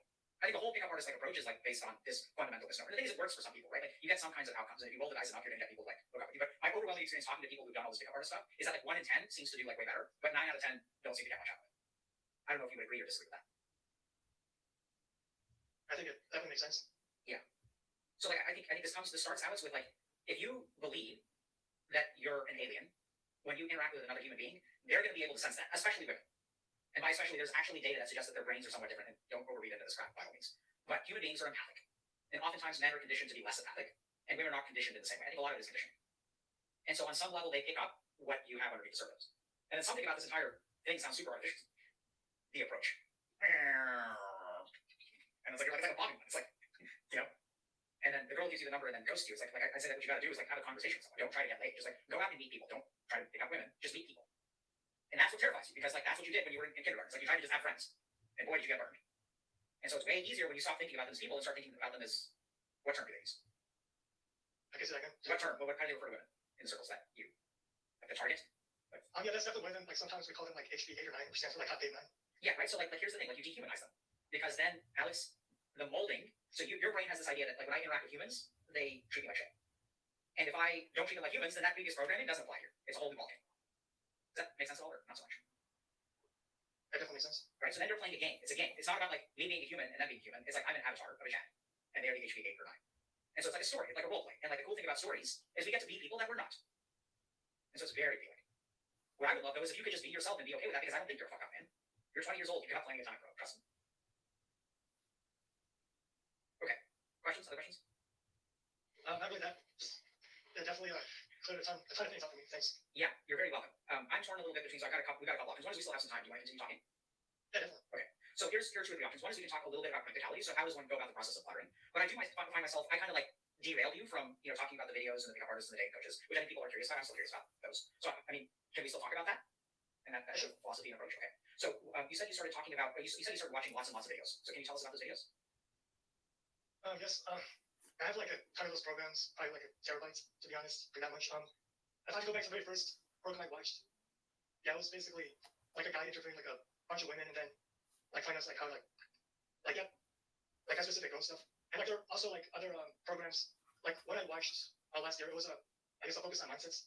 And then there are like these other, there are a lot of different programs like NLP programs are, yeah, those ones are probably like the creepy ones because they rely on you basically like spitting up these so-called language patterns, which relies on using hypnotic language. Like one of the examples like they use, like if that girl had like some sort of pendant, like you go up to her and the guy was really talking for like 3 minutes straight, like as the opener, and it doesn't make any sense. Like if I just went up to a random one, started talking to her about like her pendant for like 3 consecutive minutes, like she would just leave. They're also like Hold on a second. What do they think that's gonna do? that's basically you're trying to like use these so-called triggers, like these psychological triggers, like I use like methods such as like the fractionation and stuff. Can you explain that to me, please? Fractionation. Man, I forgot like the best definition for it, but I'd say within like the implementation of using it in language, it's like kind of like a roller coaster language. Like you're saying something that kind of like evokes like negative feelings at first, but then you like say something that invokes like positive feelings, and then like it's like not just a straight line because women supposedly find just the same emotion repeatedly like being a important thing. But you have like these mixed feelings, it makes you sound more interesting. So I mean, those are the most technical ones, but they're also like books. And I'm just like trying to just give you like a quick summary. Like, yeah, I appreciate that. Like, it's really helpful. Thank you. So you mentioned books. Oh yeah, there are like a ton of books as well. Any kind of takeaways from the book? Can you help me understand what kind of stuff they talk about, what they cover? I mean, the books. I mean, like a book and a program can like kind of teach the same thing mindset-wise, I guess. I feel like the advantage with like video programs that can like hear people like giving examples like or like saying the actual things. We also have this thing called like in-field like video footage where like you're seeing basically the mentor like applying the so-called principles like it's real life basically. Who's we? So we have this thing called in-field video footage. Who's we? We have a big community. Okay. Can you tell me? The solid line, and you're harvesting it, is ensuring that okay, you're not harvesting. We've been talking about so far on being able. So a much more sensible way of going about doing this, right, is to say, well, let's think about the intrinsic growth rate, and let's have a proportional quota system that's going on, right? So rather than trying to harvest at that line, then you're taking in every year a proportion of the maximum sustainable yield. So you're always ensuring that okay, you're not harvesting above this solid line, you're always harvesting below the solid line, and you're harvesting it at some sort of proportionality of it, right? So you're trying to estimate where you'd be at 80%. So 80% might be a line that looks like that. So at any year, so year one, if you're trying to harvest it about here, that means the population's always going to sort of increase. So if population number 2, a proportional quota would be that you're harvesting about here. I mean, it's well below the maximum sustainable yield for that population in the scenario. People do this, and they've done this reasonably well, right? So these are pine martens in Canada, and I don't know why you harvest pine martens, but people do. They're very cute, but I guess they have pelts on them, right? So in Canada, they have gotten very good at saying, okay, we can estimate the abundance. So here's a graph of the abundance between years, right? So abundance goes up and goes, right? So like this. They're saying, well, okay, we can have a quota that's proportionate, right? So we are saying every year we're going to have about 75%, we're going to harvest of the abundance of the quota that's going on here, and actually the harvest is always a bit lower than that, and so populations of cute little pine mountains that certainly don't look like they want to be harvested are harvested in a sustainable kind of fashion in there. So it's a scenario where you're saying, okay, rather than harvesting at the maximum sustainable yield, you're harvesting a proportion of the quota at that time, or proportion of their abundance, right? So abundance changes over time, you set a quota that's much lower, and you are trying to harvest at lower populations in there. It's widely regarded as a successful example, actually, those pine martens of how to harvest a population. If you want to harvest people type of things, but I guess are vicious killers that at any one time, right? And a good reason why they can do this is that they are able to really accurately estimate the abundance of these, right? So they're able to say, okay, proportion of the young in the previous year, change in quota numbers. So they're able to say, we are able to estimate. I mean, obviously the good thing about that, we're like just here to improve ourselves. Like really, I mean, for the most part, the most negative thing is obviously bad advice. Like one of the most common advice I see that's like pretty bad is just, at least I realize it even more right now, it's definitely, they always say, oh no, you just have to approach like, just have to like keep approaching like thousands of women. There's this one like giant company that advocates like you have to approach like at least 1,000 girls in order to like get decent. Okay, that makes sense. No, practically perfect. I mean, it does, but it didn't really work for me. You've approached 1,000 women. I've approached 300. Well, holy shit, dude. That's a lot. That's gotta be tough to get rejected 300 times. I mean, I was especially like, I was definitely pretty nervous like doing that first, but then you kind of like just get used to it. Like you get desensitized, basically. Yeah, you seem like a desensitized kind of dude. What do you think about that? Can I share with you why I think why I think I was actually kind of wondering that. Yeah. So I think a lot of times you can't describe what you're feeling, but when I put words to it, you can say, yeah, that's it.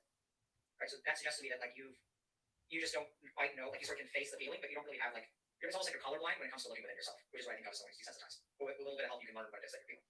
And the interesting thing is that that begs the question, how do I know what you're feeling? If you don't know what you're feeling, how do I know what you're feeling? And that turns out that just like women, you actually signal a lot more stuff than you realize. And if you've got a good receiver on the other end, I see the color inside you. You just don't see it. But you're still giving it off because it's not like I'm psychic or something, right? You're actually giving it off quite strong. So like you tell a story. Like that story about the cafeteria was beautiful. I mean, it's terrible, like awful to listen to. But it was beautiful in terms of like there's so much color and meaning and feeling in that story. Sorry, did you want to jump in? I wasn't quite heard. I was just listening to you. But yeah, that I think like makes perfect sense. Yeah. Okay, so there are videos coaches, the pickup artist community, and so when did you start coaching? When I started coaching, and my first coach was senior year in high school. Okay, and how did you decide to seek out a coach? I definitely dissatisfaction with where I currently am at. Dissatisfaction meaning what? What were you dissatisfied with? I was dissatisfied that I wasn't like I couldn't socialize. I was also dissatisfied with the fact that I couldn't get women. Were there particular? Oh yeah, definitely. Were you in love? I mean, like definitely had a huge case of like one-nights with this girl for like at least 4 years. But what constitutes being in love? Like I'm not really sure what that means. What is I'm also kind of like it's basically where there's like this one girl like. I mean, I guess in your terms, like you could call it like being in love, but I don't know. It's like basically you're only focused on like one woman, pretty much. When you say your terms, who is the you? I just meant like you said, like was I in love? Like I don't really know what constitutes being in love. Like maybe I just had a huge crush on her, but when it basically implies like you overthink about this one girl for like way too long. I think that's probably like a better definition for it. Do you know what the suffix itis means? Itis means like inflammation. Yeah, it's interesting, right? So what we call love, you call a disease. Oh, yeah, that's okay. So like uveitis is like inflammation of the uvea. Rhinitis, allergic rhinitis. Do you know what allergic rhinitis means? Inflammation of like an allergic reaction. Yep, it means allergies. It's the colloquial term for allergies, right? So rhinitis means nose. So when you have like seasonal allergies, as your nose is stuffed up, we develop our own terminology to separate ourselves from the rest of society. We call it allergic rhinitis, and we feel smarter than everyone else by doing so. Right? I think I never appreciated until this moment that what some society calls love, it sounds like a pickup artist community treats like a disease. So why does it sound like a bad thing? Like in the pickup artist community, how do they describe rhinitis? What do they say about it? I'm not saying like the pickup artist community is bad or anything. Like young in the previous year, and we'll then change the quota accordingly to a regression line that we put through it. What you can still see with that regression line, though, is there's still variation. There's still variation either side of that. So there's some risk there put through it. Okay, proportion of that they are, I guess, vicious killers. That are, well, actually those pine is much lower, and you are trying to harvest at the lower populations in there. It's widely regarded as a successful example. Actually, those pine marks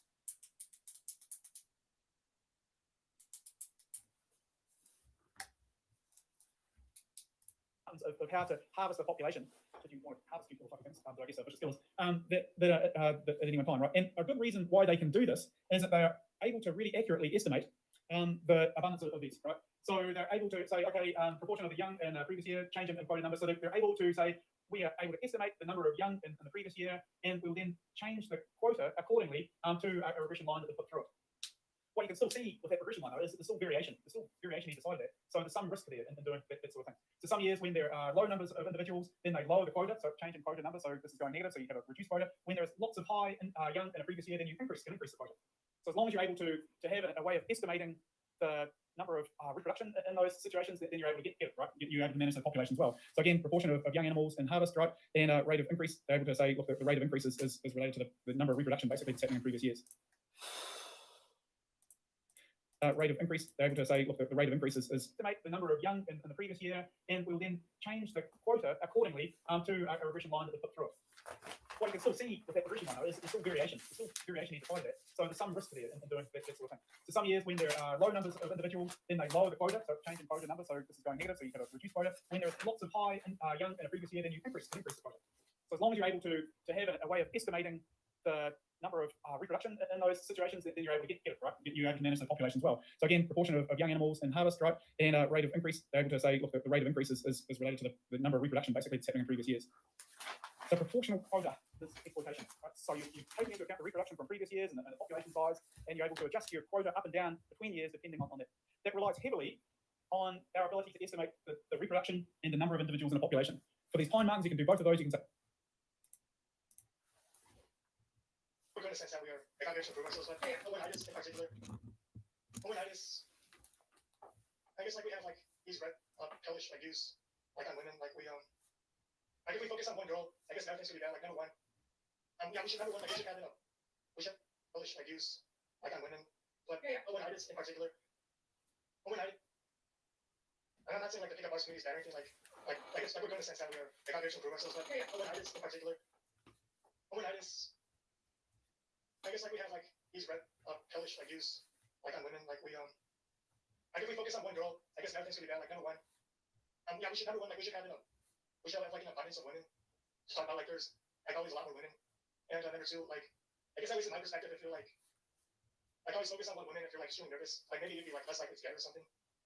Okay, I mean it's like one just basically like limits like your like it basically limits you because there's like a ton of other women to see. So I'd say that's basically the reason why it's bad thing, because like you should have abundance and you should like know your options. Like if the girl doesn't like you, then I mean you should learn to deal with that. And having one I guess could be like you're not like you're still too attached to her basically. Like just don't become too attached to one person. But what if I really like her though? I feel like if you really like her, yeah, basically I try to like interact with her, but if it doesn't work out though. I mean I think with keeping one nice, like it's gonna be too attached, it's gonna like prevent you from seeing the other options. I think that attachment leading to suffering is not something that is new, right? So there's potentially the original thing. We say that that's a hallmark of the red pill community. You know, who's the founder of the red pill community? Who also preached that attachment leads to suffering. You should let go of attachment. Any idea? There's this guy with them. Oh, we got it. He agrees for what that's worth. I don't know if you like agree with the rest of it, but the general principle that being overly attached to something is what causes suffering is like something that he's been saying for about 1,000 years. Okay, so it sounds like you had one itis for a girl. What do you think about that now? Honestly, I feel like I was a little creepy for liking her because I barely even interacted with her. Like I did. I mean, like technically I did, but yeah, I don't know. It just is. What feels creepy about that? Like I know it's like usually you're supposed to like someone if you like talk to them. Like for like that. I mean, obviously, like at least a little bit, but yeah. Yeah. So, Alice, I think that's actually a really important point. Do you mind if I ask you a few more questions about that, just to illustrate a couple of things? Sure. So, help me understand, like, you know, if you haven't interacted with her much, and you know, what did you think about her, and where did those thoughts come from? Because your situation is not unique, right? Like, I myself caught one itis for someone when I was 16 years old, and saw this person once. And like I still remember the moment that I saw her, which was that I was walking by a picnic table and she was walking the opposite direction with one of her friends. And I remember feeling like I got punched in the chest by like an elephant. And I still remember that moment. I caught some really bad bias. That's the best way I can describe it. And so how does that happen? What happens? Like, what did you think about her? What is that bias based on? I mean, I guess I like kind of like noticed like things about her. I mean that like personality wise. I mean, I also thought she was very beautiful, but yeah, like you know, she just like kind of seemed like she'd be like my type or something. What was it Like, about? which, I mean, I guess there's like one thing about personality you can't really. I mean, kind of hard to describe, to be honest. I mean, she's also like very sweet. Able to adjust your quota up and down. This exploitation. Right? So you're taking into account the reproduction from previous years and the population size, and you're able to adjust your quota up and down between years depending on that. That relies heavily on our ability to estimate the reproduction and the number of individuals in a population. For these time markings, you can do both of those. You can say, I know what the reproduction rate is last year based on the proportion of young animals and harvest that's taken, and you can then adjust your quota up and down as a consequence from that. We are lucky not to have animals and harvest of individuals in a population. For these time markings, you can do both of those. You can say, I know what the reproduction rate is last year based on the proportion of young animals and harvest that's taken, and you can then adjust your quota up and down as a consequence from that.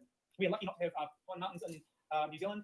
They were adjust your quota up and down. So I know what the on our ability to estimate so proportional quota, this exploitation. Right? So you're taking into account the reproduction from previous years and the population size, and you're able to adjust your quota up and down between years depending on that. That relies heavily on our ability to estimate the reproduction and the number of individuals in a population. For these time markings, you can do both of those. You can say, I know what the reproduction rate is last year based on the proportion of young animals and harvest that's taken, and you can then adjust your quota up and down as a consequence from that. We are lucky not to have time markings in New Zealand. They were proposed for introduction to control rabbit populations and all that sort of thing. People still harvest pine mountains bizarrely in places not like Montana, in places like that, but seem to do so in a sustainable way because we can estimate lots of parameters around those populations. So the third major method that I'll finish up on talking about is thresholds for exploitation, right? So you're doing this sort of thing, right? So adaptive thresholds, use of population size thresholds to determine not only the rate of exploitation, but if it should take place at all, right? So in populations of the pine mountain example, if we skip back a few slides, then you'll see, well, okay, we know that take place at all, right? So adaptive. So the third seem to do so in a sustainable way because we can estimate lots of parameters around the mountains bizarrely in places not like Montana, in places like that, and all that sort of thing. Have pine mountains in New Zealand. They were proposed for introduction to control rabbit populations and all that sort of thing. People still harvest pine mountains bizarrely in places not like Montana, in places like that, but seem to do so in a sustainable way because we can estimate lots of parameters around those populations. So the third major method that I'll finish up on talking about is thresholds for exploitation, right? So you're doing this sort of thing, right? So adaptive thresholds, use of population size thresholds to determine not only the rate of exploitation, but if it should take place at all, right? So in populations of the pine mountain example, if we skip back a few slides, then you'll see, well, okay, we know that there are some years that are very low rates of reproduction. Rather than harvest or decline the quota in those years, let's just not harvest them at all, right? So when there's low rates of reproduction, then you just don't do any harvesting. So it's almost one level.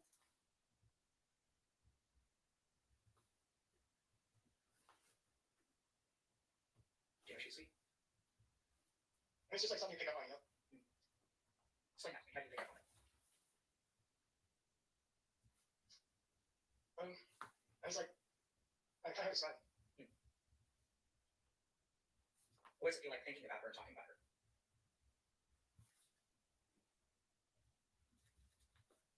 I guess it feels kind of good. What does it about it? I'm not sure. I wonder if it could just feel good to acknowledge what you have on the inside. Does that make sense? Like just calling it what it is. Not saying it's good, not saying it's bad. But I notice your face is changing a little bit. Like when you talk about her, like you start to grin. Yeah. Yeah. Do you feel the light is coming back as we talk about her? I mean, maybe like a tiny bit, but because you did say that you had it for 4 years, so it sounds like you're over it now. I mean, yeah, I'd say so. Yeah. And so you said red pill. Can you tell us what that means? I mean, I guess it's. What I do is like red pill describe. I use it to like describe what is. Yeah. I mean, I kind of think that's where it comes from, like just like a way of thinking. I'm not really that much identified with like different pills. Okay. But can you explain the general concept behind red pill? I think blue pill is just like. Blue pill is just like what everyone else is. The red pill would probably call like a simp or something, I guess. Okay. A red pill could be identified with the guys, like, or, you know, like actively try not to get women. And then the black pill are just the guys, like, completely good enough. Okay. So red pillers don't try to get women? I said they do. Oh, they do. And blue pills do try to get women or don't try to get women? I can go by and say, believe in like this, like quoting. More extreme. It's saying, okay, we know that we're going to take a proportion of the quota in many years, but in some years we're just not going to take anything on the basis of the populations having grown in the previous year. So you're saying let's just not, in some years let's just not harvest at all, right? You're still taking proportion, but you're saying other years let's not harvest at all. Lots of this sort of stuff, right? Key components of the quota management system in New Zealand that lots of you will have heard a little bit about, right? So you need to know the total allowable commercial catch, the total allowable components of the quota management system at all, right? You're still taking proportion, but you're saying other years let's not harvest at all. Lots of this sort of stuff, right? Key components of the quota management system in New Zealand that lots of you will have heard a little bit about, right? So you need to know the total allowable commercial catch, the total allowable catch that incorporates recreational fisheries and those sorts of things. All those sorts of things rely on us having a very good assessment of the stock that's available each year. They typically do a proportional management. They don't go as far as doing okay, populations have recruited well, we're going to fall off for the most part until there are some populations like there are some shellfish that are harvested like that in those sort of populations. So for the most part until there are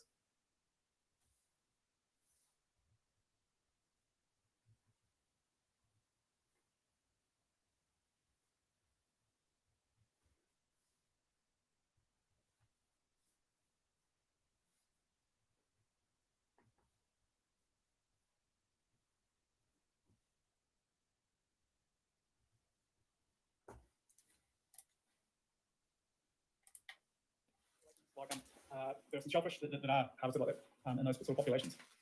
So we do lots of stock assessments, right, based on historical catch estimates, right, and populations have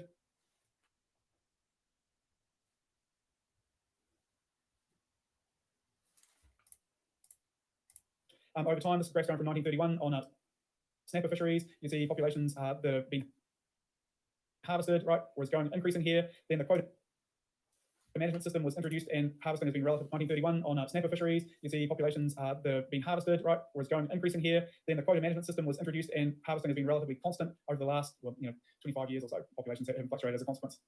Lots of these sorts of things. Having a quota management system in New Zealand has been criticised that we aren't doing this well enough, but I think there are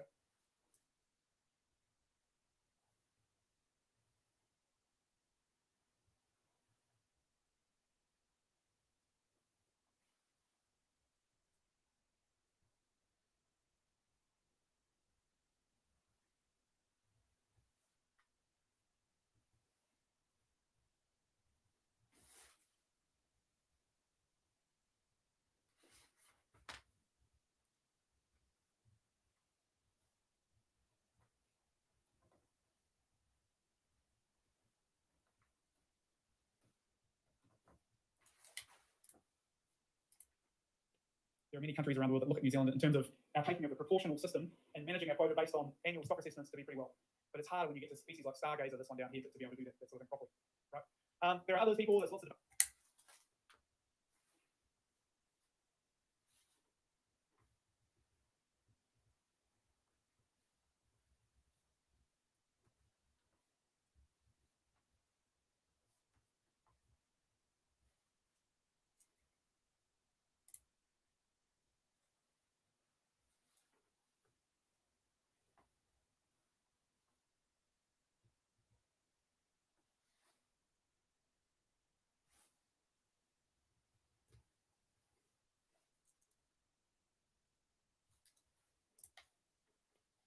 say, well, New Zealand's fisheries quota management system is on an undeserved pedestal, and wider ecosystem effects are ignored. That goes back to what I was saying about, well, some of these fish, you harvest them that there's trophic effects, like seed dispersers, right, in forests. You harvest lots of these effects and they have other trophic effects in populations that may rely on snapper or hoki or whatever themselves. So we're not taking into account those sorts of trophic effects when we use a quota management system that's really being derived around one population. So one, we're managing hoki. We're not thinking about, well, if we change hoki numbers, what happens to predators of other predators of hoki or prey of hoki in the systems. So whole ecosystem effects are largely ignored in the quota management system as we have it, although the quota management system does seem to be working reasonably well for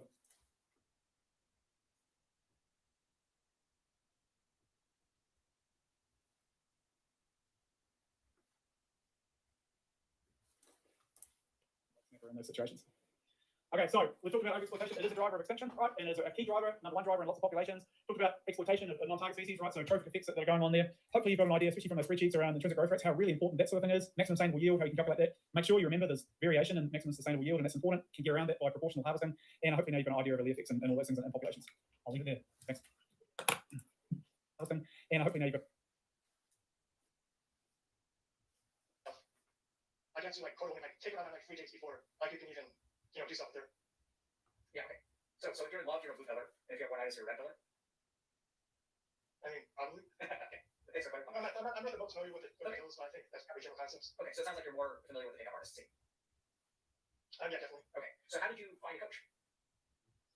Yeah, definitely. Yeah, first one definitely online. And it's I told me to go like coach by coach. Like I had 7 different coaches. Yep. So let's talk about the first one. How did you find them, and what did they teach you? Okay, well, the first one, believe it or not, that one was a girl. Hmm. Like a girl dating coach. The other 6 weren't, but this one she taught me like I took anyone, like she was very nice, like she tried to help. Like I found her like basically on the website. It's like you submit your form and then I don't get you wrong. She was trying to help. What is that? when she was trying to help with stuff, she told us like this is what a question is, this is what a statement is, like stuff that's like everyone like already knows. Okay. Trying to teach like basic common sense. Like Okay, so it sounds like it wasn't that helpful. I don't know. The second one, I basically found this thing like, but it was basically like I was like okay, so the last one, like, it was like a small company that had like different dating coach, they just assigned me to one dating coach. The second one, it was just the guy who owned his own website, so it's basically like just him. And what he did was he made me keep like this a journal to like record my interactions. Then I would basically discuss it with him like on site. And actually gave me some pretty interesting advice, to be honest. Can you give us an example of interesting advice? I can recall one of them, like we're calling like telling stories. Like he gave me like this metaphor of like a newspaper, you got like the article, the headline. Like I basically when I'm talking to the girl, like I say like the interesting lines to like kind of spark interest. I go into explain it. And the problem I just did was I would just say, okay, I did this and I did this. And this would only last like 2 or 3 sentences, but basically did it like got the article, it was got the attention they got. Actually telling like a real story, basically. Okay. Okay, the third one, oh my god. That one was the most expensive one.